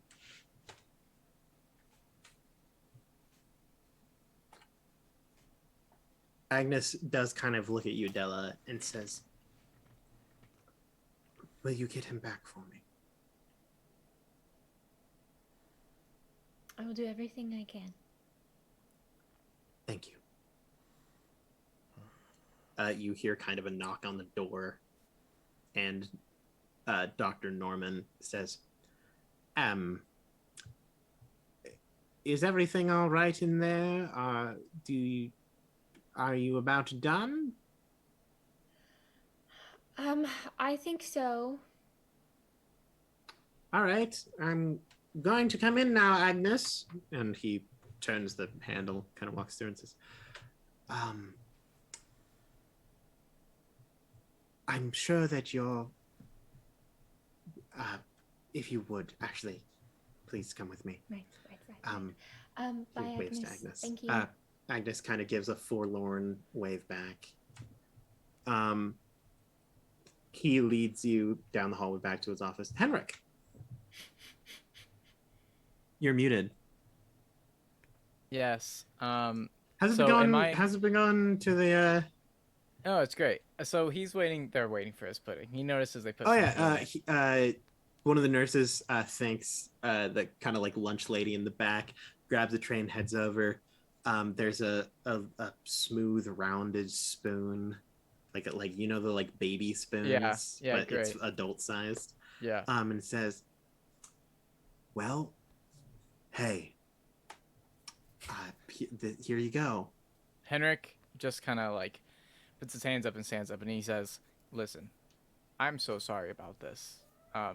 My friends that we're with, we're visiting somebody, and man, years back, we had this terrible, terrible fight, and we haven't spoken since. And they don't really know about it, and it would really break their hearts. So, I didn't know what else to do. I didn't want to tell them. I had to get out of there, and so." I kind of just made a scene, and I honestly I didn't want to cause this much fuss. I thought they were just gonna make me leave. So He's sorry. gonna sit down at the bench, and he just says, "Could you roll a manipulation check for me?" That's not what he said, but Can you imagine if you like trying to convince him to like, make a manipulation check? Oh gosh, I'm looking for manipulation. Second from the bottom. I found it. well, when you're in a candlelit room, it does make it Come kind of on, Grant. difficult. Come on, Grant. Oopsie. Come on. Hold on, gotta watch Grant roll like 18 individual dice. One success. Yeah. He sits down and he says, "Oh man, that's really rough. A fight? Yeah. I believe you fully. Do you need to talk about it?" I mean, I don't think I would rather not tell you my personal. Are you sure? That's my job. Well, I mean, I guess if you're offering. I just know that it's not healthy to keep it bottled up inside. Right. Okay. If you want, I haven't. I'm told sure I anybody. could convince them to also supply a medicinal mud bath as well. No, that's. We don't need to go that far. You think It's that fine. it won't work, but trust me, it will. Well, listen. Are you sure about this? Look, whatever you tell me, I'm sure I've heard worse. So, what's her name again? DM Agnes. Agnes, that's what I thought. the woman, the crazy So- one. Agnes. Well, back in the day, we both had a mutual friend. And that mutual friend ended up getting very sick. And they had asked me if I would they asked me if I would put in the order to the hospital to stop administering their medication because the pain was too great. Typhoid. And well, Agnes didn't want that to happen, but I allowed it, and she didn't want to let my close friends know, our close friends, and I can't bear to tell them. He like pats you agreed on the to give- shoulder. She agreed to keep it a secret, but it's too dark. Hey, all right. You can't have light without darkness. Bring it, bud. This big, huge, muscly like nurse like brings you into a He's like, pats on the back. I'm sorry. He's like, all right. I'm sorry, Ears Charlie. are just the body letting the pain out. God. It's all right. Pat. And then Hey, Henrik acts like he's realizing what's happening, and he kind of backs off, and he's like, okay, I would like to go now, please. it's all right. Hey, if you ever need someone to talk to, feel free to come on back. Ooh, I do have a quick question. I do care about Agnes. Have you heard of any cases like this elsewhere? I mean, this is quite extreme. Has this been happening around here or anywhere else? Do you know anything? In terms of weird, excuse me, we're not supposed to say weird. It's okay. I get it. Of Yeah, weird. abnormal decision making when it comes to our patients. Agnes is about mid-tier. I personally have helped administer to someone who did fully eat a chair. Understandably so. So, yes, there are plenty of strange decisions. But that nothing people quite have the made. same as Agnes. Hey? I mean, we did have one who murdered his wife and 5 children. Right, well, there's So definitely attempted more murder than really meets isn't the that eye here. bad. Can I take this pudding to go, please? And he just kind of grabs it and starts walking out. Thank you. Have a good day. You And can't he take the leaves. trays with you. Those are. Oh, He says, wait, is it just straight on the tray, just pudding? yeah, it's there's just nothing? it's a It's just a spoonful of tray? pudding on a tray. You think that they have Gosh, plastic darn it. packaging? It's I like the was so- 1800s. I was so excited to have some drugged pudding. Oh my god. I'm so sad. It's Grant- just a Grant was gonna spoonful of use pudding that. they spilled dust on. All right, well then You're he just doesn't carrying take the around pudding. a tray with pudding on it. Yeah, you set it on the tray. And he says, "Hey man, thanks. You're doing all right. You just And he keep at it." says, I'll never forget you. What was your name again? Oh, Derek. Derek. Yes, Thank you. Derek Hind, with an E at the end of the D, Derek Hind. with a Hynde. If you're really looking for the spelling. It's nice to meet you. Nice to meet you too. Did I catch your name was Henrick? Yes, with a C and a K. Just like how I would have spelled it. Henrik Bugard. Wait, no, that's not right. Baggles. Henrik Bugalt. Bagalt. Henrik Bagalt. At Hey. your service. See ya. And he leaves. You have a good day. If you ever need that mud bath. I can't believe, Aaron, that you just let me leave. Thank you. Well, I didn't just let you leave. You rolled a 6 on your manipulation check. Yay! That's called a success. Henrik leaves. You like leave, and as you're going, Della and Niklas also kind of you see Norman like look around the corner, see you, and then just like wave it aside, like I guess the nurses thought it was fine to let him go. And then he, I guess on the way out, leans over to Della and Niklas and says, I hope you guys got something of value. It turns out that a lot of strange things are happening around here. Many people are out of their wits. I think there might be something here. Are more we than still meets with the eye. the? Oh no, you guys are like leaving. We're the walking building. out, yeah. Okay, so what did he have to say? to us? Oh, I'm sorry. Oh, he basically was just like, Right. That. I need to, like, visits only last a set amount right. of time. Gotcha. Okay. So Right. Cool. I'd Alright. heard the conversation kind of like dull, so I figured I'd step in there. But yeah, you guys are heading out. Teat is like kind of like standing like next to the carriage, and like, So, hi. So do we want to make our way to see the priest now? Father Cornelius, yes, that's a Yes. good idea.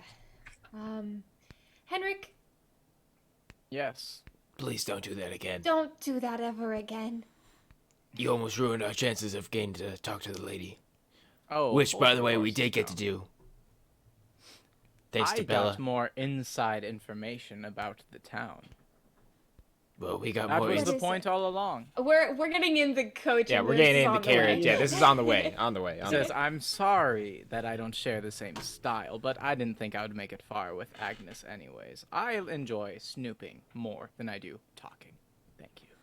Okay, well, I'm fairly good at talking sometimes, so That's what I'm saying.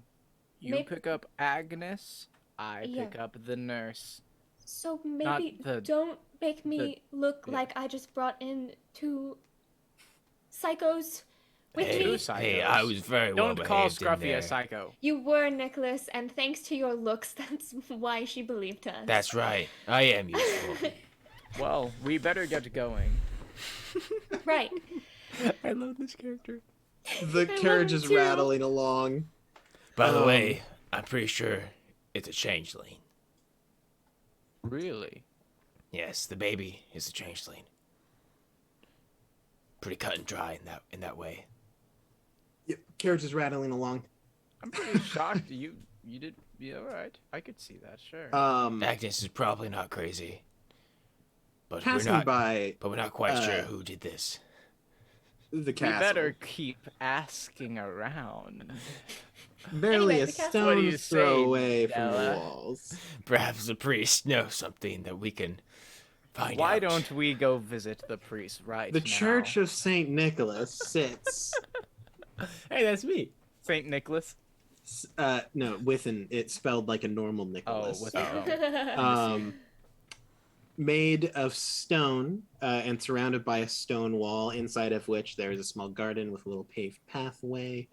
It has two of those like onion domes, like the Taj Mahal domes. Mm. You would guess, guess / you might just actually know, probably built around the 18th century, so 100 years or so ago. And it is known for its collection of like religious icons. But you roll up and kind of Teat opens the door for you. You guys step out of the carriage and he's just like, well, this is the Church of St. Nicholas. Are you here to see Father Cornelius? Yeah. What's it to ya? I mean, I just figured because he's like the only. I don't know who else you would be wanting to visit here. Mm-hmm. Because it's like not a Sunday. So there's like probably aren't a whole lot of people around. I don't know much about him, but the Lady Agnes seemed to like him. But he'll probably be inside somewhere. Thank you. Thanks. Gonna go back to standing You're carriage. the worst. And Henrik just walks away.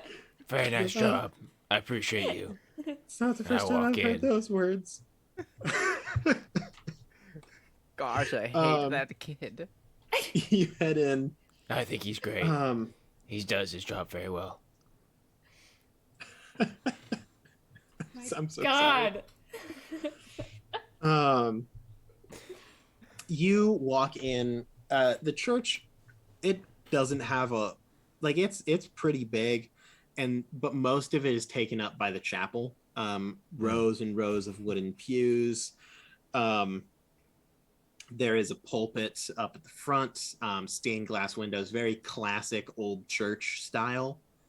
And in fact, kind of like kneeling in prayer at the front, in front of the rows, you see kind of a larger, like taller, like probably around 6 foot, maybe 6 foot 1 to 2.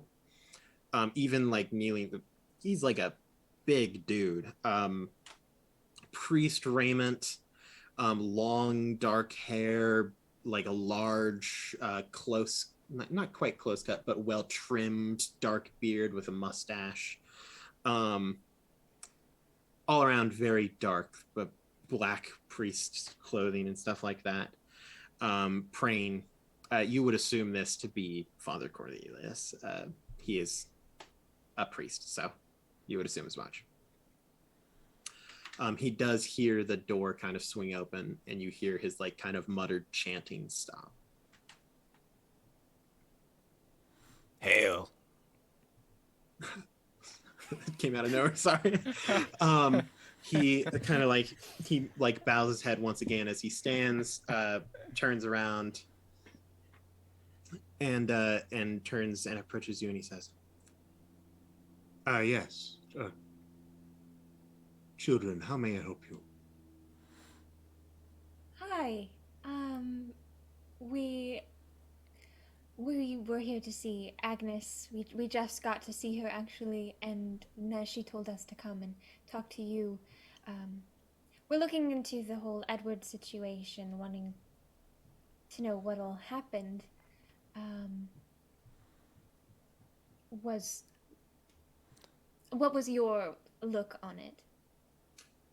On Agnes or? On Agnes and what Agnes did. Agnes is a kind woman. We first met some time ago, perhaps 2 years, 3 years. I was actually passed out in the park. I am a painter of sorts. I feel most at one with God when deeply immersed, painting his image. There are times when I will go days without food and water. This was one of those times. I had been out there for perhaps too long, although there's no such thing as too long when it comes to time spent with God. I was unconscious, and she fed me and gave me water. We have talked ever since. Very kind woman. Right.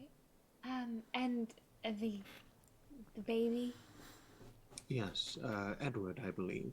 Yeah. What about it? Well, you know what happened. Did she confide in you? I have heard, yes.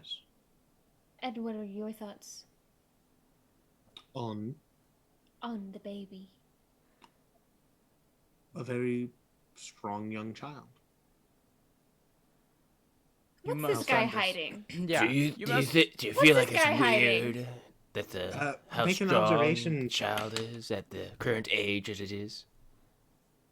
Mm, It is not unheard of. Perhaps it is a newborn Samson. But you must admit. It's a lot of dice. Wait, what Oh, was her God. name? I keep calling it Agnes. Agnes said that she must kill the beast as she 2 dipped the successes? child in the water. That is strange, is it not? So Cornelius is purposefully being pretty evasive about this. Mm-hmm. That is very easy to tell. Gosh. Let me see. You see that he is a little bit. It's hard to tell if he's cautious of you or just the situation. You know that in the letter he had recommended an exorcism, which is not necessarily a popular thought when it comes to most people who maybe aren't as zealously religious. Do you believe in monsters, Father? Of course, I believe in demons and devils. I believe that the children of God in his name can drive them out. You'll excuse me just a moment. Is there somewhere I can go and sit? There is 1,000 pews. I want to sit. Still, can I still be in the same room, just like a bit? Oh yeah, you just head like to the far corner and Yeah. sit down. And I'm gonna use my talent, automatic writing. Absolutely. Please roll the check that is required of you that I have somewhere. Yeah, I don't know what it is. Hold on.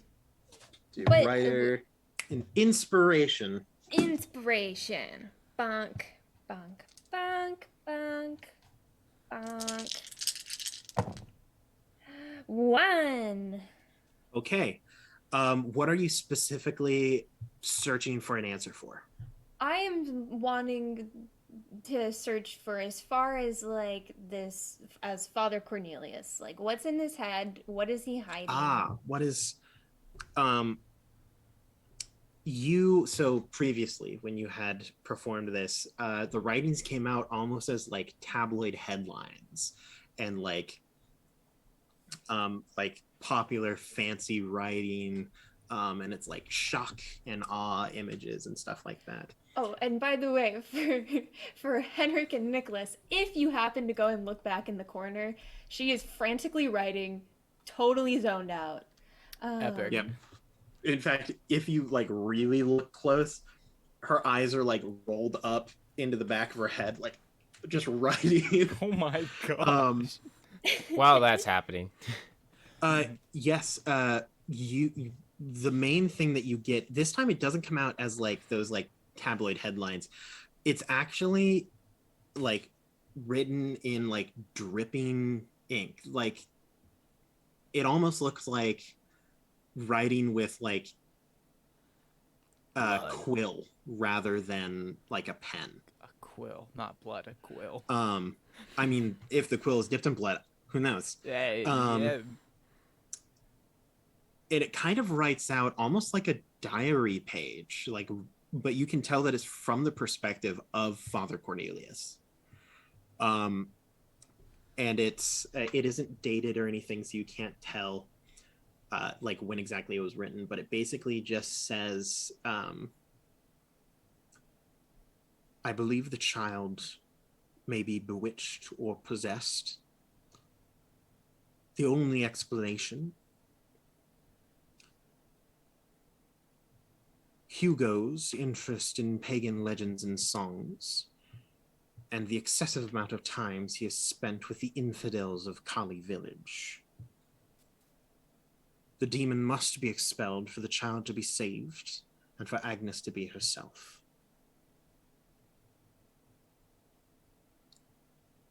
I pray they allow me. Then the writing cuts off. You two, back with Cornelius. Mhm. This is happening. She's like spazzing over in the back corner. Father Cornelius looks over and just goes, "Ah, yes. It has been a long time since I have seen someone so deeply in tune with God." Listen, Right. Mr. or Father, no, what's his name? Gosh, I'm so bad at Cornelius. this. Father Cornelius.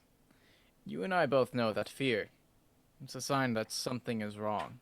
And healthy fear is fine, but fear out of the ordinary, that is something that's not worth waving aside. Now, we have both seen in Agnes and those surrounding this event that there is some excruciating fear. Our job is to fear the things worth fearing and do something about it. Your job is to fear God. The only If- thing worth fearing. If there is anything that you are holding back, I can assure you that whatever's happening is opposing God. So you ought to be afraid of he who you serve, if you're not telling us something. I perform only God's will. Do you presume that you would be doing the same, and in fact I am incorrect? Is that what you are implying? Doesn't it say that a house divided against itself cannot stand? It's silly to think that if we're fighting the things that oppose God, that God would not. join us in that fight. God. I think you're hiding something. So I'm just saying, Aaron Cleverad is going to have a very difficult time because Grant went to Christian college and his dad's a minister, and I'm not able to pull out Bible verses as easily Hey, as don't that. worry about it, man. So please excuse me. Can I roll something to get something yes, out please of it? Maybe? roll a manipulation check. Okay, for okay. me. Grant wants to roll the equivalent of a persuasion check to convince this guy that we're trying to help. But here's the here's the deal. I'm not convinced that this guy is. Oh, that's 2 successes. I'm not even convinced that this guy is this in the same mindset that he was earlier. Like maybe he has been changed. Pulling the strings. Or he's just not the original Cornelius. Mm.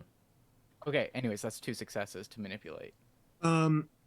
He looks at you and he says, well, by that I would assume you mean that you are also a servant of God, perhaps a priest of sort. Am I correct in this statement? I certainly fight against evil. He takes a second and then kind of does the like, I suppose that's good enough shrug. Nice. We got somewhere. Well, if you're looking for perhaps a lead or some form of source to the problem, I recommend, well, there are many things I recommend, but I think the source of it probably lies in the city of Kali. Well, I say city, roughly. It's more of a small village. Filled with heathens and infidels practicing black magic and disregarding the will of God. Thank you. And of course, Nicola, you got anything? Nicholas? Nicholas, you got anything else? I am curious if you know of any information in regards to the housewife, the lady servant. Anything strange that you've heard about her? Betsy, what's her name? Aino. The wet nurse. Aino. I Yes, know. that's- I know. I I know who know. it is. Aino. I know. What is there to tell? She is a wet nurse. She has worked in many houses. She is here on Sundays for service. She does not miss mass. She is a kind soul. Okay. Interesting. Are there any places that you know of that Agnes frequently visited? Agnes? No. She didn't leave much just to visit me. She actually joined our congregation a few months ago. Right. Is there anything else I could help you with? There are many that I need to pray for. No, Della? I think there isn't. As I Della? slowly back away. Excuse Della. Della, your writing finally stops. Your eyes roll back into place. Do you have anything else for the priest? What? No. I should implore you, do you plan on visiting Kali? Not sure. Well, if you do, I advise that you bring me with you. Any reason? Well, simply put, it is not safe. Not safe in what way? Well, you may have missed it while perhaps speaking tongues or whatever it was that you were doing over there. Just writing. Yes. It's the same way I look while creating works of art. Anyway, you may have missed, but they are practitioners of evil magics, dark and terrible things. A priest as I am. My faith would protect you.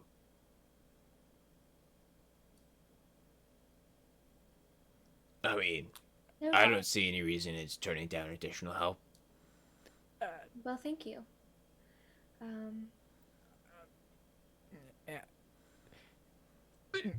Henrik, there seems to be Are something you wrong. okay? Do you have? Are You choking? seem to be want to say something, but Do you're you holding need, yourself like, water back. or something? Are you Perhaps choking? You need the Heimlich Do you need help? maneuver. I go over and I get behind Henrik and I grab him and I start to lift him up. And Oh God. Okay. I'm Please fine. do not I'm vomit fine. within the chapel. I am fine. Listen, I am fine if you tag along. But it does alarm me that you weren't able to fix this thing with the child. What makes you Trust think you me. could face whatever is in this next town? We've I've dealt with only these things. not expunged the evil from the child because I have not been allowed by the parents. Right. All right. And trust me, I am working to expel the infidels. I think I'm it's a good simply idea. waiting for a response. It wouldn't hurt. Well, thank you. On we Vaesen, go. for your time. Of course. Go with God. Yes. Aren't you coming with us? Are No, you we're- going there now? No. Oh. No. Right. No. Unless, of course, you're going to return to the mansion and allow me to perform my exorcism. I don't think we have the permissions to do that. I don't know. Um, We could sneak him in. Nicholas. I We should feel sneak very him in. bad about breaking and entering. That is definitely a crime. Is it breaking an entry Thank if you, you're Father being entered by Cornelius. someone who's invited? My There's a dear lot of friends, doors. I think that being entered by someone that you have not given permission is something other than What if we brought the God. child? Still a to crime. you? Said, but okay. What Okay, if we let's- brought the child to you? No. Please just listen to me, my dearest friends. We'll kidnap the child. step one. Simple solution. Who cares about an exorcism? Let's just kill it. Let's just kill the child. I mean, it's a Problem changeling. solved. I think we have some talking we need to do. Come on. Oh, that's Come on. hilarious. Come on. I love these two characters. Oh my God. This was so much easier with the other group. It really was. It's okay. It's okay. It's okay, Aaron. I'm shoving them out. Yeah, you guys are kind of like, oh man, but what if we rob him too? It's Della so pushes Niklas you out of and the Henrik are door. singing that old VeggieTales song. Okay, that, Henrik, oh no, Nicholas, what we're gonna once do? we're out, I'm just ushering us back to the coach. Okay. Yep. I have pieced together some things. We need to get back to Hugo. I don't know We'll if talk I more to trust Coach. you. Opens the door for you. Thank you. Okay. We heading back to the. We heading back to the. Back to Hugo. the- Yes. Okay. Just drive.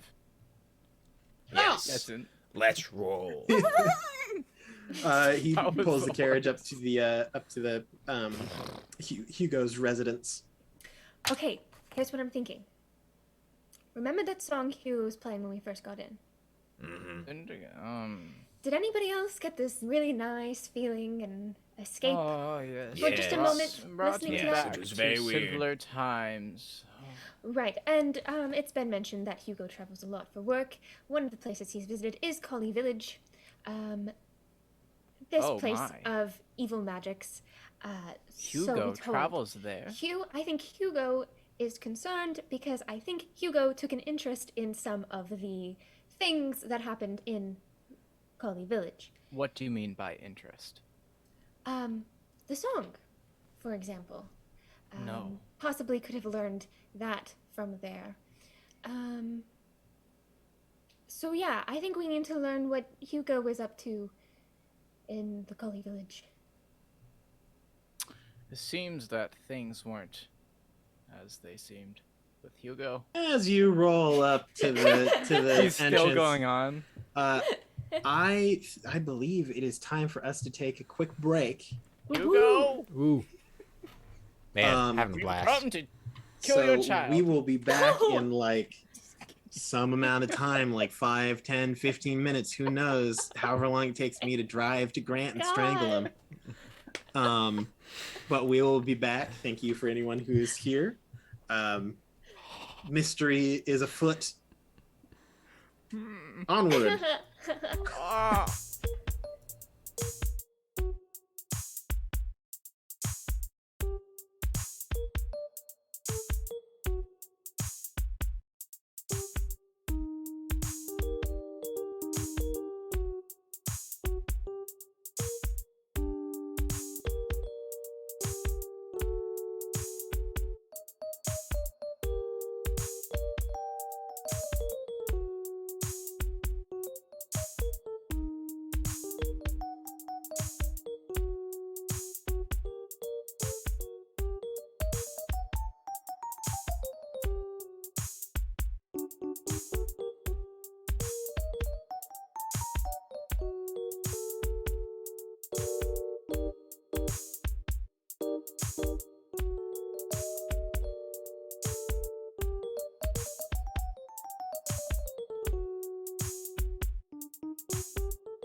Welcome back, everybody. We're done with our break.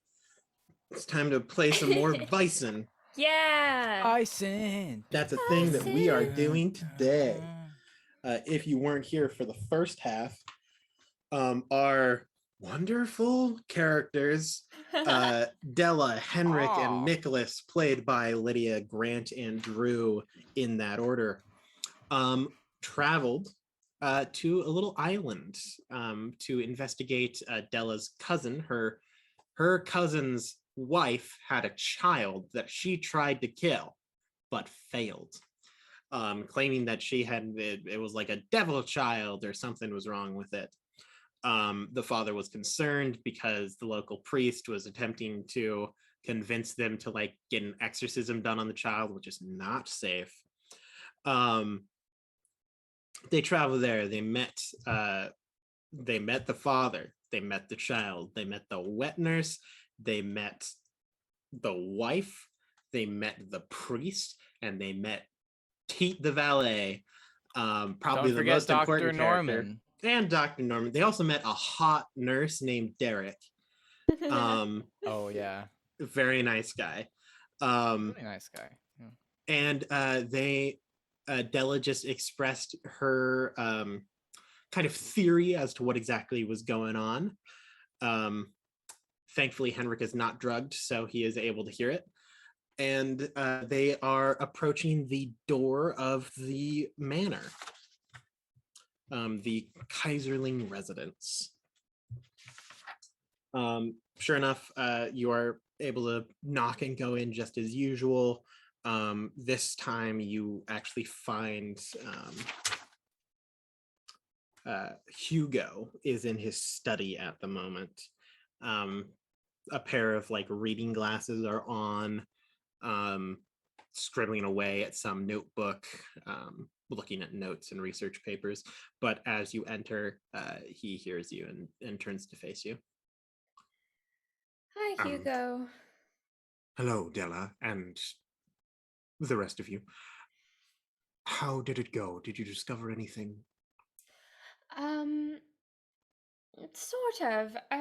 We actually came back because I wanted to talk to you a little bit about the Cully village. Ah, yes. What about it? Well, did you go there recently? And I don't know about recently, but certainly within the past year. Is that where you learned that song you were playing when we first came? Yes, it's a bit of a side hobby of mine. It's a hobby, but it also deeply relates to my research. You see, Kali Village was founded on and amongst these massive craters that for years scientists believed were the cause of volcanic deposits. But I had the suspicion, the hunch, that in fact they were actually caused by meteorites that fell to Earth hundreds upon hundreds of years ago. In fact, there are, I came here to research them. They were a great cause of interest for me. And some folk songs that they still carry here and in Kali Village mention falling stars that brought them fire and other such similar things. And so I happened to pick up other songs as well. It's also very difficult for people to, both here and especially in Kali, they are not terribly welcome of outsiders asking questions. This very common small town new people. They are fine if you're just there to visit or passing through, but if you show up and start digging through everything, people get suspicious even if they have nothing to hide. So learning about the culture and being a source of entertainment at parties and gatherings is a very good way to ingratiate yourself into society. And so I picked up a few songs on my way. Right. Did you find out anything about these craters? Well, and he kind of like starts digging through some notes, and he's like, in actuality, I have found many things when it comes to the craters. In fact, my dissertation is actually completely based around what I believe to be nigh undeniable proof regarding the craters. And in fact, yes, I have found residue and forms of earth and rocks that are not native to this geographical area. He gets way into this. You can tell. Mm-hmm. Like, the moment he starts talking about his research, the man just starts going off. And he just keeps on going. And he's like, and I have found that there's no possibility of underground caverns or volcanic deposits that would have caused these craters or risings. There's no evidence of them being anywhere on this island. There are not any residue of volcanic activity. The mountains do not match what would be around volcanic anything. The fact that it was even vaguely believed to be volcanic is idiotic. I see. Henrik, for the sake of doing it, are we in his like office or are we in the main? Yes, room? you're in his study. Could Henrik use his like investigation skills to look around and see if there's anything that seems somewhat religious or like concerning any items Absolutely. in his study? Roll an investigation. Okay. Ooh, investigations are good for me. But let me look at my character sheet again because I still haven't remembered what I have. That happens. 3 plus 5, 8. I knew that. Oh gosh. Oh no. Oh, no.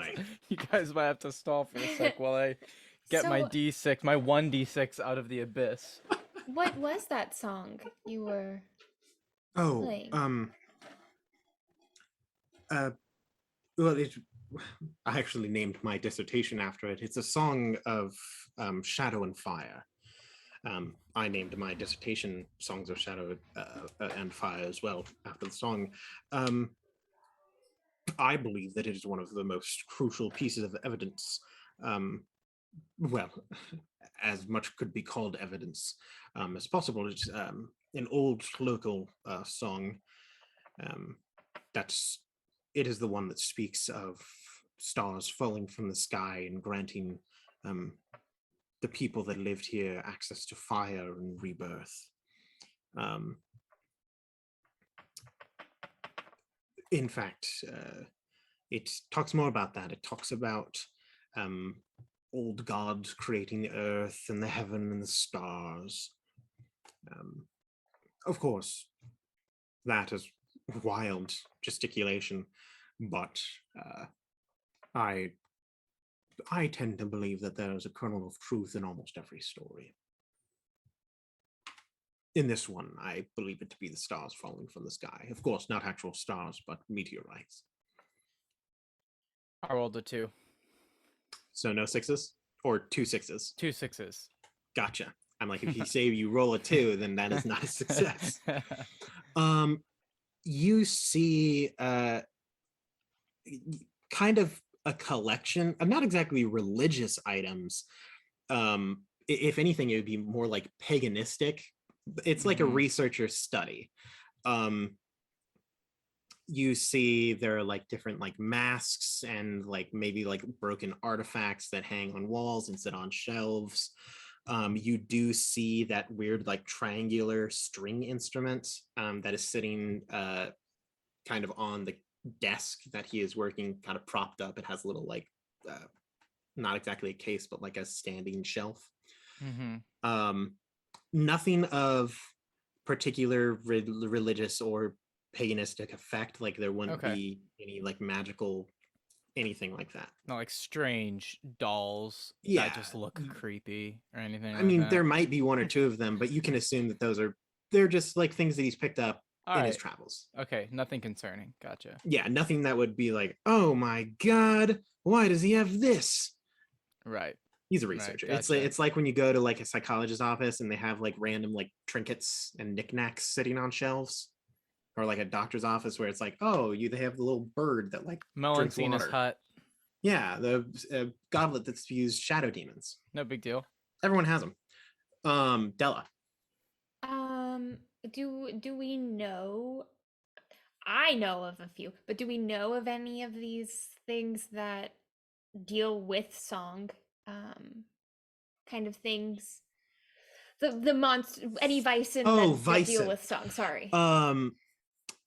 I mean, song is a very powerful form of magic for some Vaesen.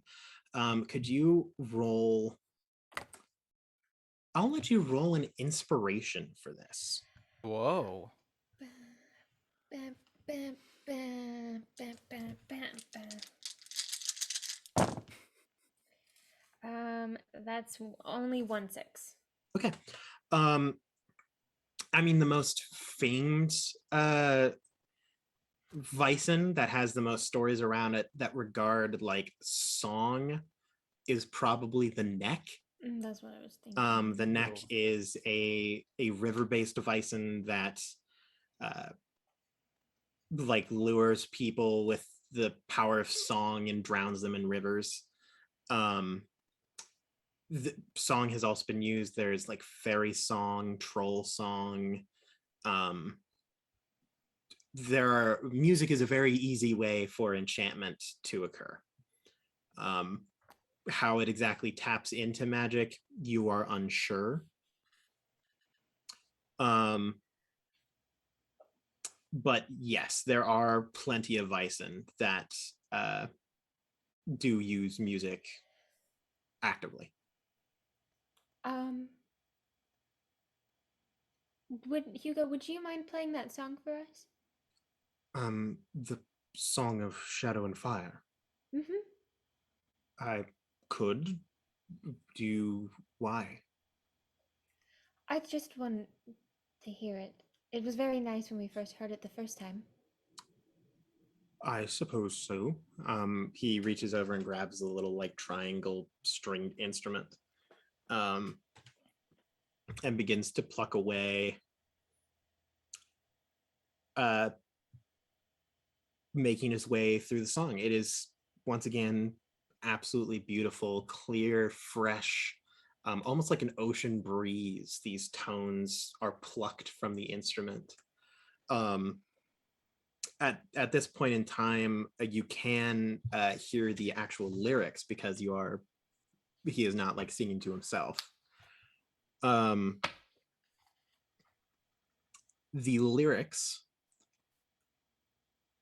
are: quick the heavens are burst asunder, quick the vault of Uko opens, downward drops the wayward fire child, downward quick the red ball rushes, shoots across the arch of heavens, hisses through the startled cloudlets, flashes through the troubled welkin, through 9 starry vaults of ether.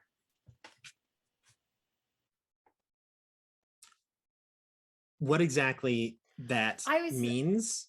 That is so cool.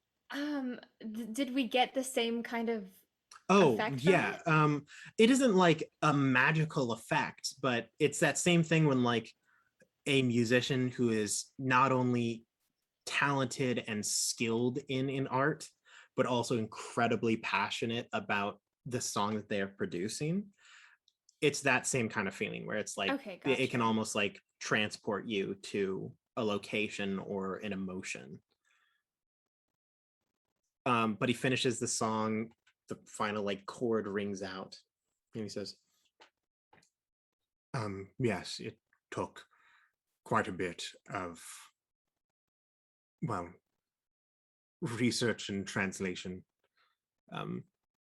But that is a song of Shadow and Fire. Very nice.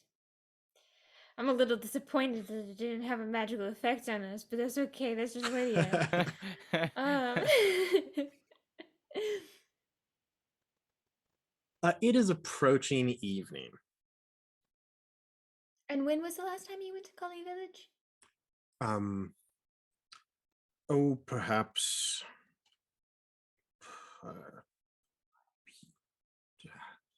Uh, maybe a year ago. Maybe a little bit less. It's just Did been a you while. perhaps travel with Agnes? No, Agnes always stays here.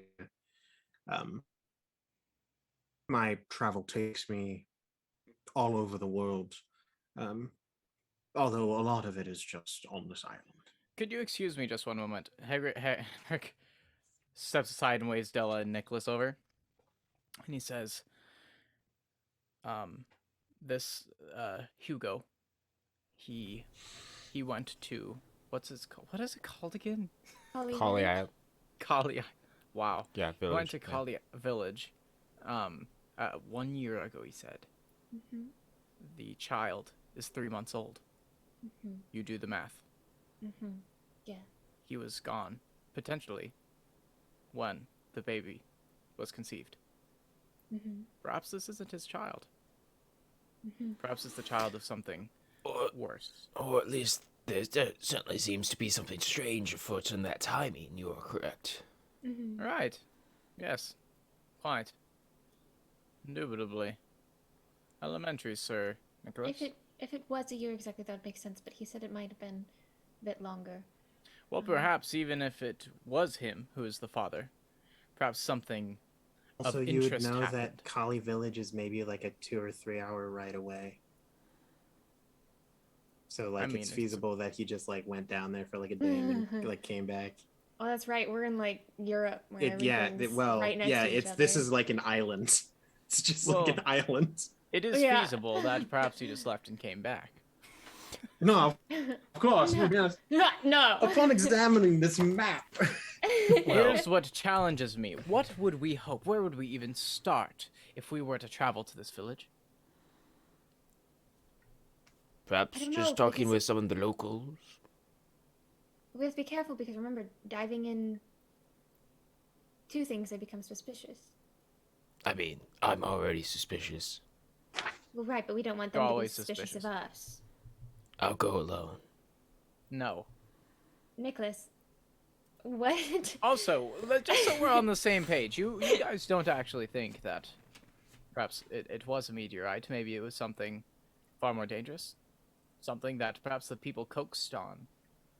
Maybe. hoped Do for. we know of anything, GM, that would cause holes? raiders. Yeah.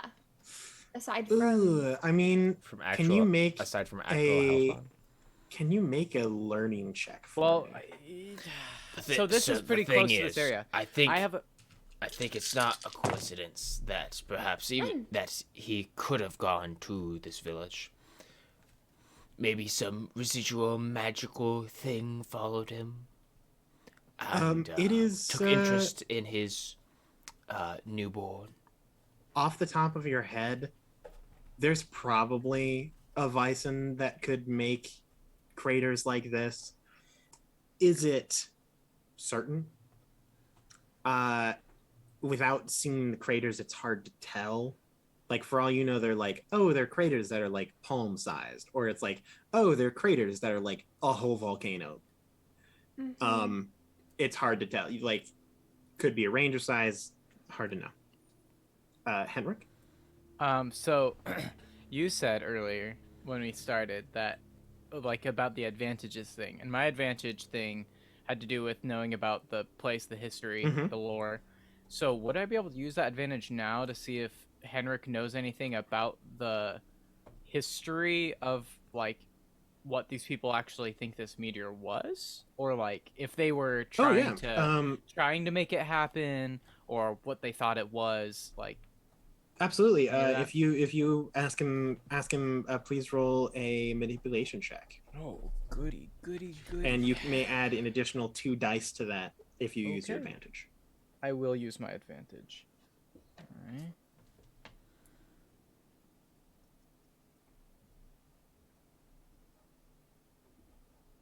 One. 1 success. He says, well, the people of Kali Village believe that fire fell from the sky as a gift from their gods. They are not, well, in the words of Cornelius, they are rather paganistic. They believe in old nature gods and other such things. With absolutely no credit to it, of course, but no, it was not purposeful. They are just thankful that it occurred. They believe that the fire falling from the sky allowed their early ancestors to live and thrive among the land, using fire as warmth and protection. It's similar to the tale of, was it Prometheus? Is it Prometheus who brought I think fire it to is, humans in yeah. Greek mythology? Right? I'm pretty sure. Yeah, I think so. I don't fully remember, to be honest, but I'm pretty sure. But it is similar to the, I'm going to say Prometheus, the Greek tale of Prometheus, who brought fire to the humans, except their version involves a lot more explosion and sky. Did you learn any other songs? I mean, mostly things to sing at parties and in bars and tap rooms. There are some others, but most of them they're just songs, nothing of importance or interest. It's at this point in time you hear kind of a rapid knocking at the door. Thanks, Grant. More aggressive than that, but I'm not going. Please don't. He says, please excuse me. And he gets up and heads to the door. Sure enough, he opens it. You guys look around, and Father Cornelius is standing at the door. What's he doing here? And immediately, Hugo says, yes, Father Cornelius, how can I be of help to you tonight? And the father responds, Hugo, I implore you, let me take the child to the church for protection. It is not safe here. At the church, it will be fine. I can protect it from all evil things. At this point in time, you see I don't like it. Aino, I don't like it. turns the corner and just says, Count Hugo, sir, I don't think that's a wise idea. The boy is fine here. He has been safe up to this point. It is simply the stress of childbirth on Agnes. There's no evil thing that would be conniving against you or your children. There is no reason to take him from this place. In fact, it will probably cause more harm than good. And of course, immediately, Father Cornelius is back on and goes, Woman, you know nothing of the work of God. While they just start arguing, into tearing into each other. I'm gonna start to sneak away further into the house. Yeah, I'm not even gonna make you roll for that unless you super want to, because you're like really good at stealth and you just want to show off. Show off, show off, show off. No, because then that means I'm gonna fail. That's true. Actually, rolling means I could actually fail. Yeah. The two arguers, Aino and Father Cornelius, are going at it, and then you do see Hugo like looks back at you, Della, and somewhat at Henrick, but mainly at Della. And just you can tell easily, Hugo. Basically, his question is, "What do you think I should do?" Oh no! Decision making. Go Della. I trust the priest more than I trust the handmaiden, but I'm not there. why the? Excuse me, I'm gonna try to butt in. Excuse Oh, me. absolutely. Excuse me. Aina goes, and you know, I never liked you or your congregation. And you like butt in. She goes, oh, I'm sorry, dear. Father Cornelius, why the sudden urgency? I simply believe that the child is not safe. You have brought to my attention that indeed there may be some form of evil lurking. Thanks to your friend, he points over at Henrick. He has brought it to my attention that perhaps there is some form of presence or obligation other than just the child. I do not think that it is safe for him to remain here. Now, GM, am I remembering correctly that like churches have worked in with other Vaesen as kind of like safe absolutely. grounds and things like that? In general, Vaesen fear three things. They fear fire, they fear cold forged, or well, not cold forged. They fear pure iron, that's the word, like steel, it's not steel. Pure iron and the word of God.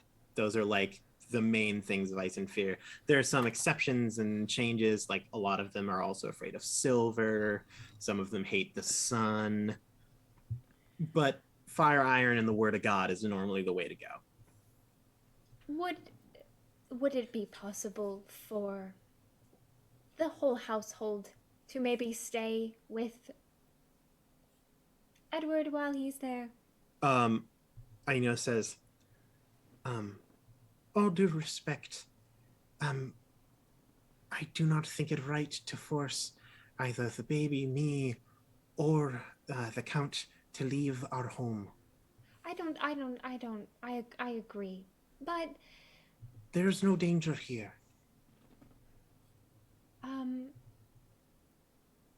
And Father Cornelius butts in and says, there is no danger, perhaps that you can see. But just as the Lord our God acts in ways that we cannot view with our mortal eyes, so too can the devil.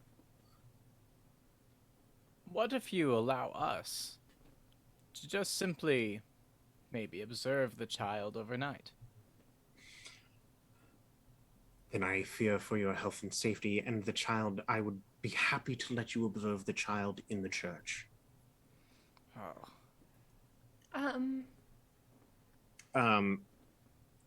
You see Hugo kind of beckons both of the kids, both of the arguers.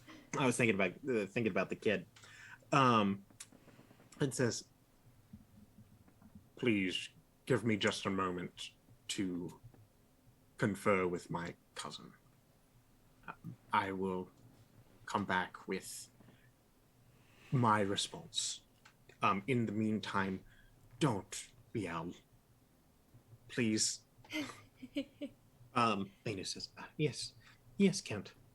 And he kind of brings you over to the side and just says, well, Della, what do you think I should do? I personally put no stock in Father Cornelius. I personally, I do not like or dislike him. But the idea that there is some supernatural essence or something that would cause harm to Edward, I refuse to believe it. But if you think that is the best choice. I think it wouldn't hurt if you were to take Edward to the church. Not for Father Cornelius's sake, but more for Edward's. Just as a precaution, a safe house. Not for long. My friends and I will keep looking into everything. I think we're starting to piece some things together. We just need a little more time. Okay. He I don't like that you did that. Oh no. Can we like go with him to the church? Oh yeah. you see Hugo turn towards Father Cornelius and Did says, I make a bad move? Did I make an uh-oh? Uh-oh. he says, "Very well, Father. For tonight, we shall accompany you to the church, for protection from whatever it is you think may be. I a don't danger." like this, guys. I'm real unhappy. It's So because for the kid is a Vaesen. That's why he's That's my smart. that's my theory. That's my theory. Is if it doesn't get into the church, then we know something. That's Yeah. my thought process. Yeah. Is that a bad thought? I agree with you. Oh. Y'all made me make decisions. I don't play characters that make Hey, decisions. Aaron made you make decisions. I'm Oh just... yeah, sure, Mister. We're Hey, both so- crazy or Hey, homeless. she was Sometimes So- asking Della here. DM. yeah. While all that I'll was get to going you on. in a second. Okay, cool. I know what's popping there. Okay, cool. Oh yes. Yes. You do see It's getting juicy. kind of like do the like discontented tut sound, the like but she goes along with it. You, in the meanwhile, Nicholas, you have headed, I assume, to the room of Edward. Yes, the child. Okay. The child. Please don't murder the child. No, I'm not gonna murder the child. Illusion. Neither of you can Go, have him. Nicholas. Go. Nicholas. Don't take Of any of his course. teeth, Mister. Don't Tiny take Tooth his Necklace. teeth. Don't take his teeth or any fingers. I've got too many pages. Hey, look, No, most of none my of little that. knickknacks were of things that were already dead. Okay. Emphasis on little. That, I'm not sure That's if messed that's up, man. better. Stop, man. It is evening to the point where the sun has fallen and the moon is beginning to rise over the ocean. There is not a wolf. This is an island. I don't know where that horse sound goes. The classic, Werehorse. the werehorse. No, it was Um, like truck outside. There's no truck. This is the Carriage, the 1800s. coach. Oh, guys, I'm so I will stressed. mute you. The Mustang. The Mustang, DM. Yes, You- that's it. Creep, I V8. you enter the nursery. Sure enough, Edward is in the crib, eyes open, kind of blinking around, like doing the classic, like, I'm a baby, I'm gonna grasp at things. It is sitting up. Mm-hmm. You. Ew, gross. But yeah, and Lay it back is- down. It's sitting there. Looks Uh, over at you. I give a slight wave. Oh my god, that'd be horrifying if it waved back. It's my hello, Nicholas Smirk. Hello, Nicholas. It It doesn't. is I, Edward. It doesn't seem to. No, it doesn't really react to you. Okay. I just. I I look it's not around. looking at you because you moved. I just look around the room a little bit. Do I see anything odd or kind of off-putting? Can you make a vigilance check? Okay. A vigilance check. Let me double check what I do for that. Logic. Okay, cool.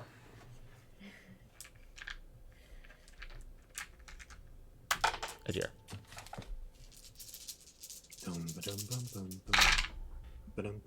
Let's see. One success. One success. It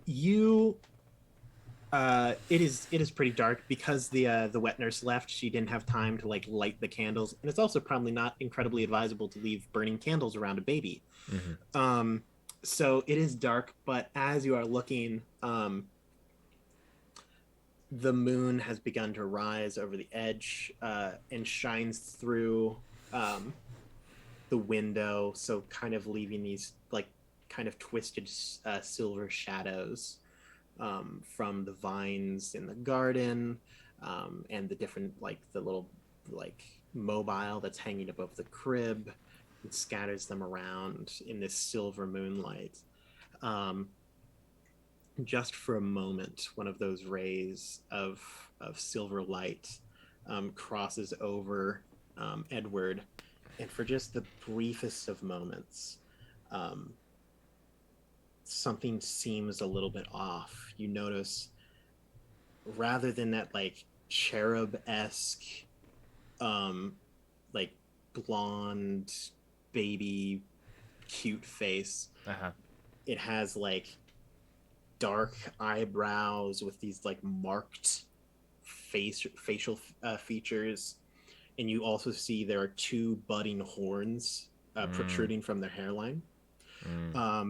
Still calm, and you notice that it isn't just grasping at anything. It is actually like holding on and playing with this long tail. But just as soon as that like kind of sweeping beam of silver light moves across, it's gone. So Back to being the normal it's a Edward. small little demon baby. From a base glance, yes, that is what you see, but is now back to being Right. cute little Edward. Have I heard of anything like this? Make a learning check for me. Okay. Would I be able to use my advantage? I will absolutely allow you to use your advantage here. Okay. So So learning add an additional +2 dice. learning check. Learning is logic +1. Okay, so that's 5, 6, 7 die. Okay. Give me 1 second here. I gotta make some more space in my 7 box here. 6s, man. I wish. Solve the Right. case. You know, you could probably do Just that. know exactly what it is. I'm I mean, it's haunted by the face possible. Aaron made in response to my decision. I'm haunted by that. It was a pretty. Well, you certainly despicable accelerated face. things. But by going to the church? Yeah. I don't know if that's a good or a bad thing. Just so everyone knows, a really cool thing about how Vaesen runs mysteries is that they have a feature called a countdown and catastrophe. So if you've ever noticed when you run a mystery for your players, sometimes they like run out of things to do, or they like aren't getting any leads, or they just kind of stop doing stuff. So in order to counteract that, you have a countdown. So whenever things start to slow down, you go one more step into the countdown until eventually you reach the final step. If they haven't solved the mystery by the time the final step is resolved, reaches catastrophe, where everything bad happens. I'm sorry. No, because with okay, my Della, with it's how my you play the 7 game. with my 7d6s, I rolled 2 5s, a 2, and 2 1s, and a That 4, is rough, buddy. and a 2. I rolled 2 2s, 2 1s, 2 5s, and a 4. So I can tell you some. He's just like, Not what a is whole that? lot. Like not exact. But you did previously roll a correct learning check that would apply to this. So I can at least give you 1. Yay.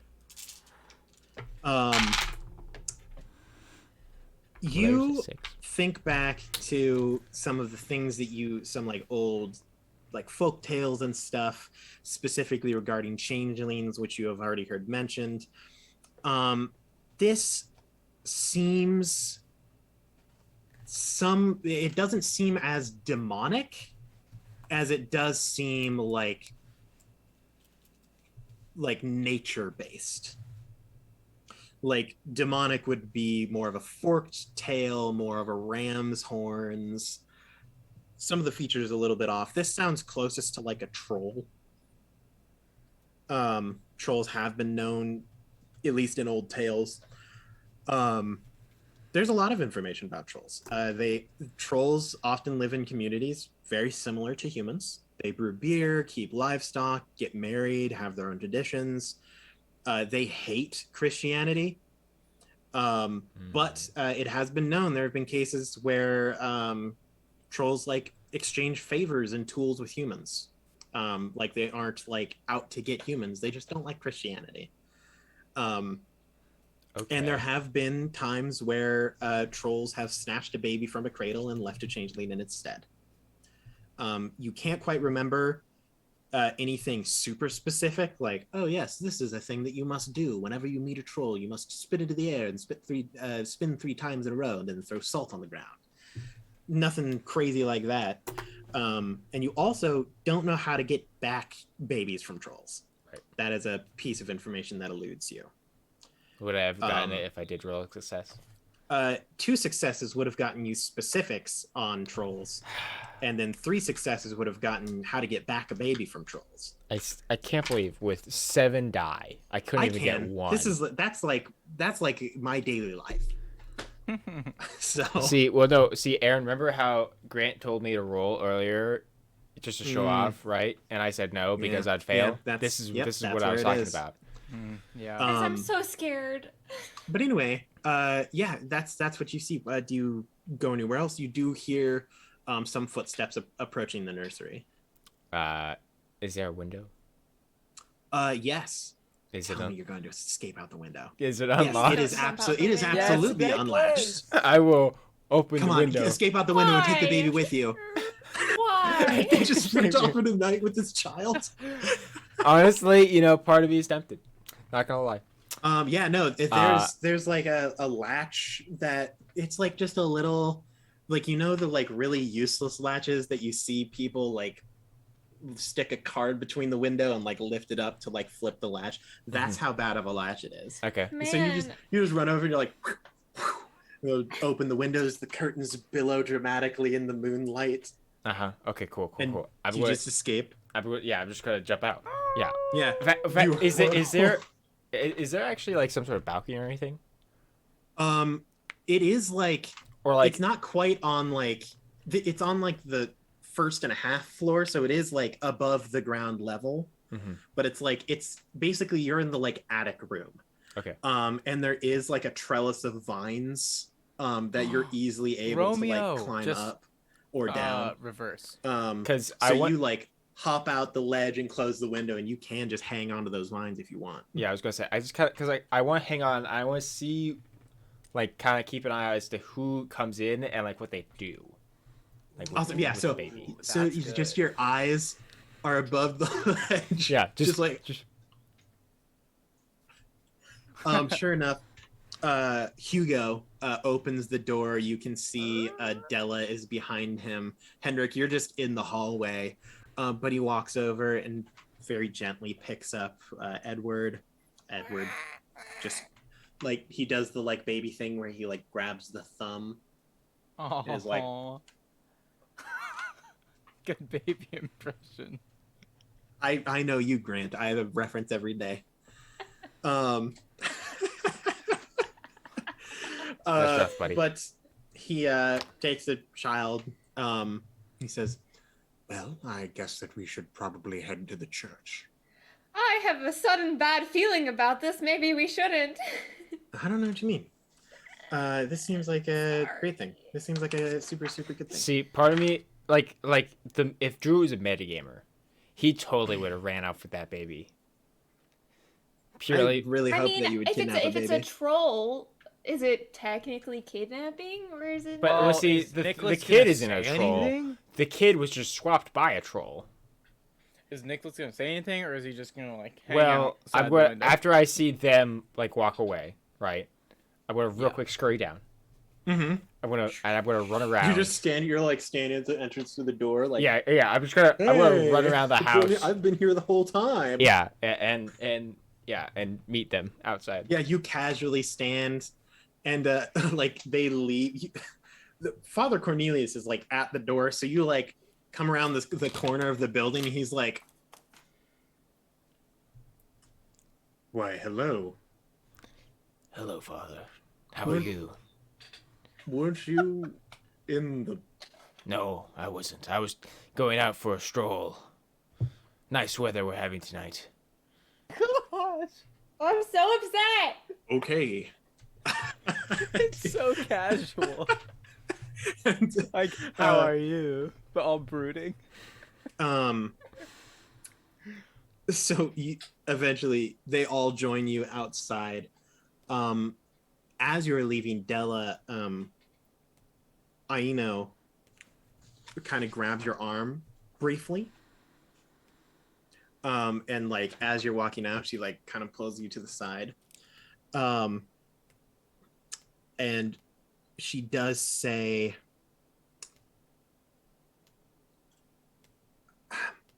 Della, I really believe that it is a bad idea to let them take Edward to the church.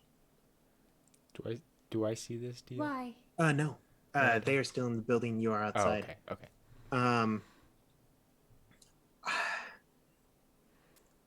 I don't think anything evil has occurred, but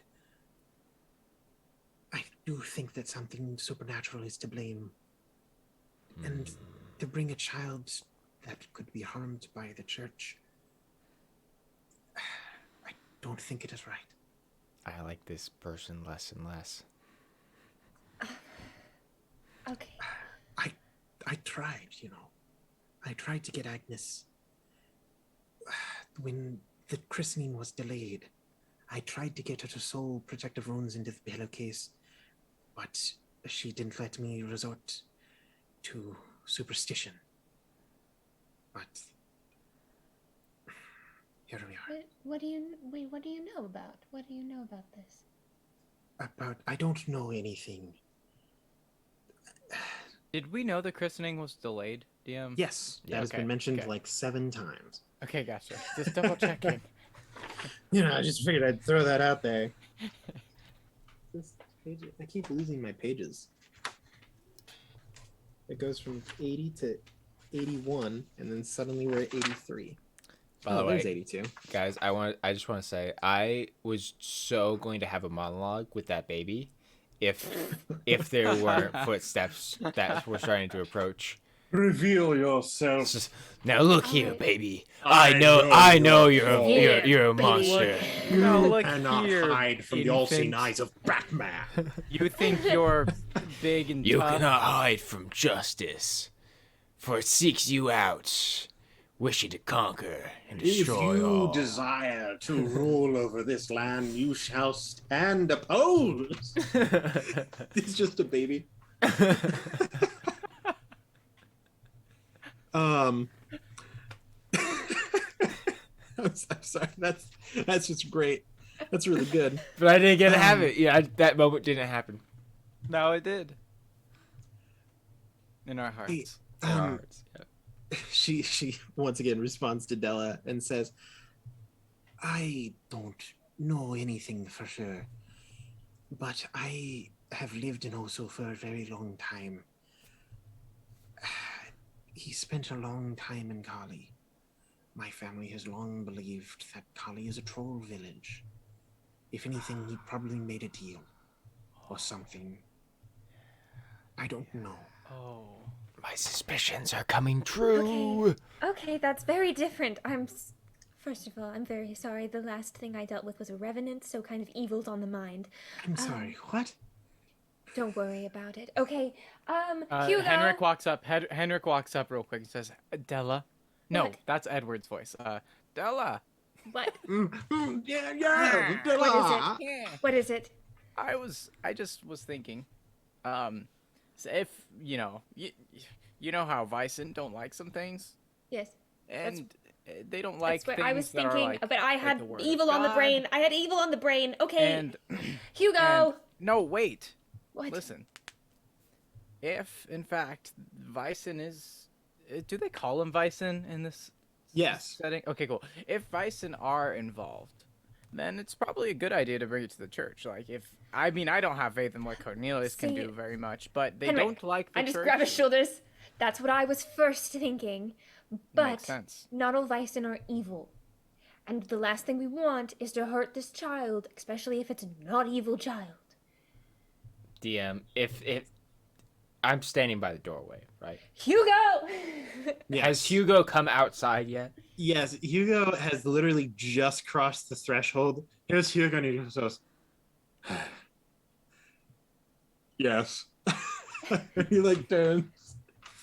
I'm just weary. staring at I- the baby. I've had to change. The baby stares back.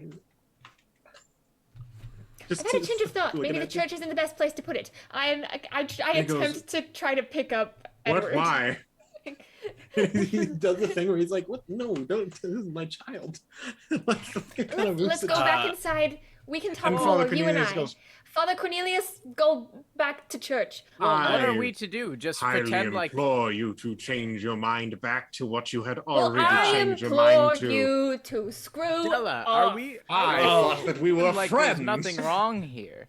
Are we just going to send him back to the house and just pretend like it'll be fine? I mean, No. what else? Henrik. What else? I grab Exactly, a Henrik's man shoulders. of reason. Henrik, get back in the house. What else Sorry. can we do Henrik. here? This is our last resort. I walk inside. Hugo, let's go. Come on, bring the baby. Let's go. Della, we should Henrik's probably not entering the house. we could should you probably please roll a speak- manipulation check. we should probably speak, the three of us here very quickly.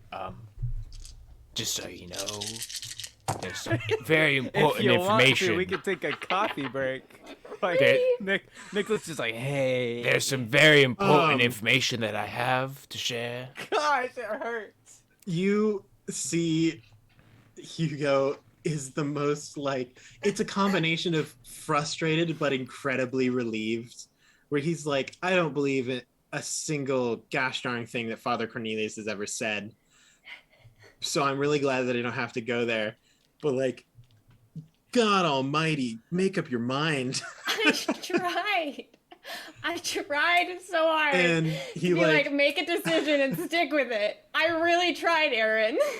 oh no, you're so good. Aaron was Um, the one throwing in those little like. Well, hey, yeah, what it's, about I this? like to make people suffer. Let me have this. Oh, so Lydia's gone. Oh, she's back. Hugo walks back in. Father Cornelius says, Hugo, I sincerely believe Shut that you up. are making the Shut wrong up. decision. And Shut Aino up. says, well, I sincerely believe that you're full of crap, and just slams the door. Yeah. Take You that. hear Cornelius like shout a few more things, but not like through the door. You can't quite make him out. Aino locks it and says, and that's that. Like bustles back. I pat her shoulder. Della, Well, watch Della, out. could we perhaps all speak together now? That is There's a great idea. some That is a important great information idea. that I gathered. Hugo says, there's a guest room right there. Perfect. Is it? Thank you. I'm so sorry, Hugo. Oh, you're fine. Now, please, you Okay. two and the baby. I stare at the baby. Stay here, please. It is a baby. It will not go anywhere, and I Yeah. am so tired I might collapse before I make it to my bed. I just look at them as I start walking backwards towards the door. I Yeah. walk normally. Hugo just puts his hand in his hands. We're in the room now. Yes, you enter the room. So I found out some information Are about you the saying baby. there's more than what meets the eye? Oh my Yes, God, there is Henrik. more than meets the eye. Yes. Oh high my five. God, Nicholas, no. You High see, five. while you Nicholas, guys high were five. all Where's Oscar and Steve? while you guys were investigating, or correction, while you guys were all yelling at each other, I was investigating the room with the baby, and I found out, indeed, that baby is not normal. It is a troll child.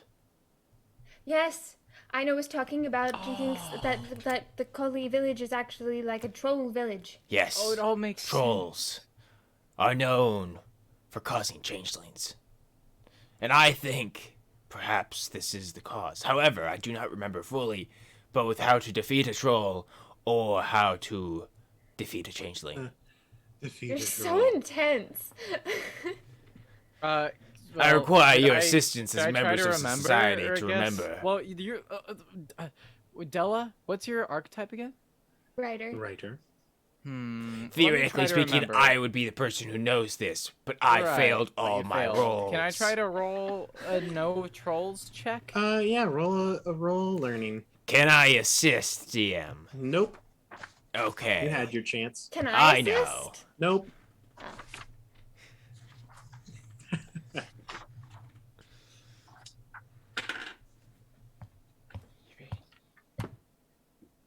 Please, Right. Well, Grant. Okay, I rolled anyway. 3 1s and 1 6. Aino was That's- talking.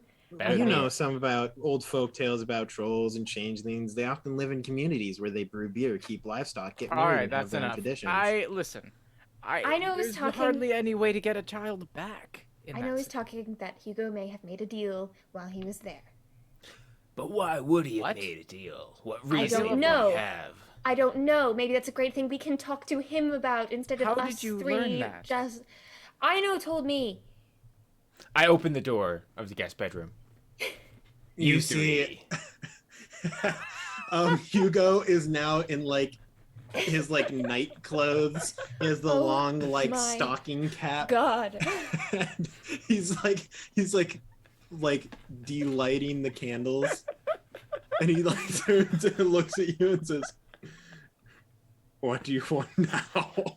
Hugo, you need to tell us about what all happened on your trip. Hold on, Della. Wait. Oh that- my God. I'm quite parched. Could we get some glasses of water or something before we continue?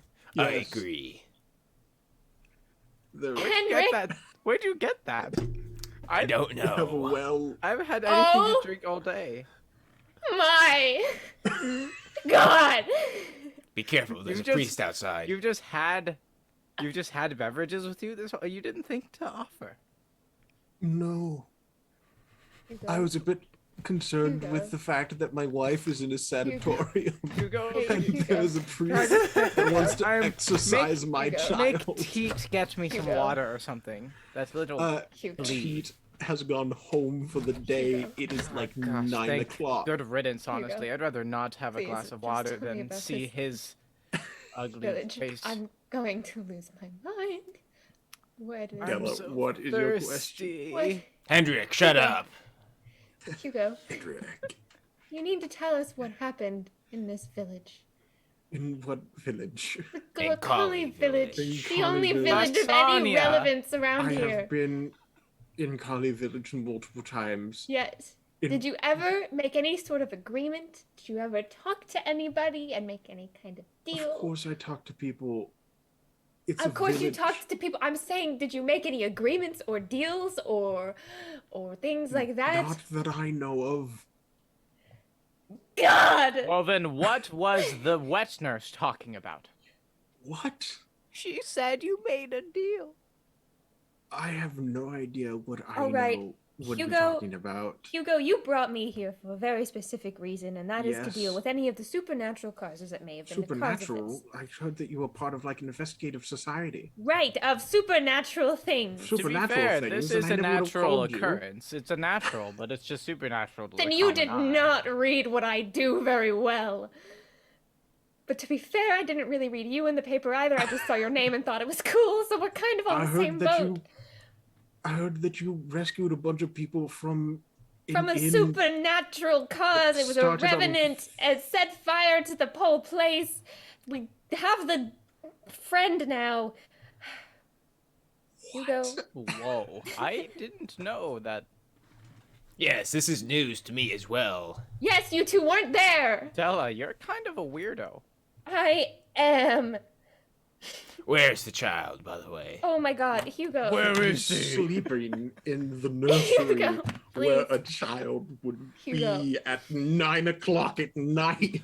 There's Can we only speak with one. the maid? There's only one. She is also in the nursery. Okay, Hugo. Hugo, you need to talk, okay? Do I What believe did you him? do? What did you do Why in don't Collie I Village? didn't do anything. You I know, you better don't tell us. Believe you. Please roll an observation check. May that I roll an me? observation? Because I was Yes. asking. Okay, cool. Well, I will let Della roll the observation. Actually, Okay. Della, roll a manipulation, and then the other two roll an observation. Okay. That's okay. Yeah, cool. Cool. Nothing. 2. One success. Della, you are imploring the core of his being right now. Nicholas, you can tell legitimately this guy has no idea what he may have made a deal, but if he did, he either didn't know that he did or has no recollection that he did it. Do I know of trolls like changing people's memories like that? Not if it involves a deal. Okay. Trolls are very, very stringent on their deal Right. making. Della, I think he's cool. Yeah. I think he's Yeah, legit. that's wonderful. We're in the same situation. I think we should talk to the maid when she's done with the baby. Why? Oh yeah. She's probably going to sleep right now. You can catch her. Go. Do Thank your you. work. We I'm appreciate your very cooperation. tired. Yes, Oh, it is try legit to nice. focus. But I'm so thirsty. He puts out the last few candles and then heads to his room, where you do not hear any noise from him anymore. You head into the nursery. Is there. The just kind of rocking back and forth in the chair again. Looking at just kind of sitting there, not doing anything crazy. Henrik leans in and says, not like leans in, but like leans into the room and says, I know? Do you know? What? That was not from her. That was from me. What?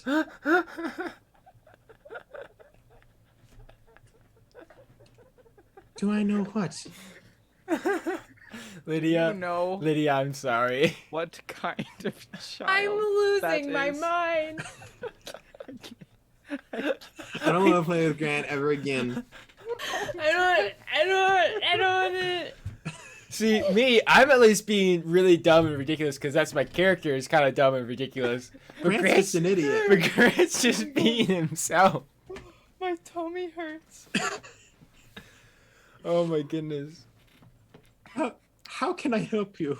Do you know anything about the deal that Hugo made at the I don't village? even know if he made a deal. I don't even know. I would like Della? I It's would an think assumption. that he What? probably did, but I don't know.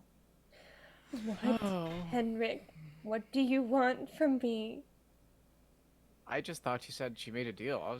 I was saying that I was talking with Ino, and she said it was possible that Hugo had made a deal that had caused the baby to be swapped. I think it is perhaps beneficial to go to this village and Talk investigate. to some people. I could not tell you, but I would recommend speaking to. Let me look through my notes. Oh, we're going to the village. Let's go. Lilo, not spelled Leelo. Don't make a and Stitch joke. Lilo is spelled Lilo. I know, that's why I spelled it, because Oh, this is not that, Sorry, Grant. I'm trying. But she runs a tavern down in Kali. Hugo spoke.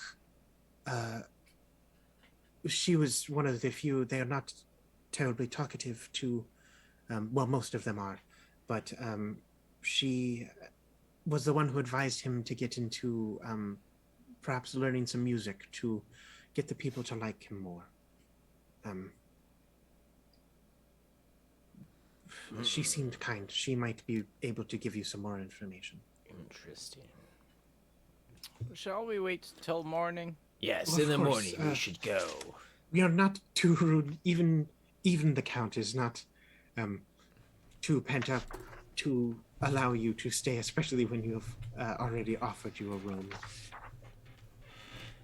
And we can, of course, spare a carriage for you in the morning. Is that all right? That sounds very good. I guess. Do you by chance have a library here? In The estate? Oh, no. No. The closest would be, I suppose the Count's study does have some research books and geographical maps and the sort. Or the church also has some tomes and Right. information, but nothing that you could find general knowledge. Thank you. Of course, I pray that you can help. Yes. But it is far past Edward's bedtime. I look at the baby. Just Yeah, it looks at you, and it does start to like cry a little bit because it's very tired. Grant, I will kick you from this party so fast. Do you guys all head to sleep? Yes. Excellent. Henrik, says the nurse, don't be afraid. And then he leaves. If you tell me that there is more than meets the eye, gone. I am He's going to gone. beat you He's gone. to within And an then she inch of your. hears She is still from talking. down the hall, there's more than meets the eye. She just books it out after him. Begins to just chase you down with a rolling pin. As you guys all head to bed, though, that is where I'm going to end this episode of Table What? Scraps. Oh It has my been 4 gosh. hours. I We thought- will finish this off next Thursday. Dun, dun, Wowzers. dun. Oh my goodness, I did Uh, not see that coming. Thank you, everyone, for What a tuning in plot and twist. watching us play some Vaesen. Please forgive Grant for his sins. And I never got to use elementary. I was saving it. well, next time, maybe you should use that.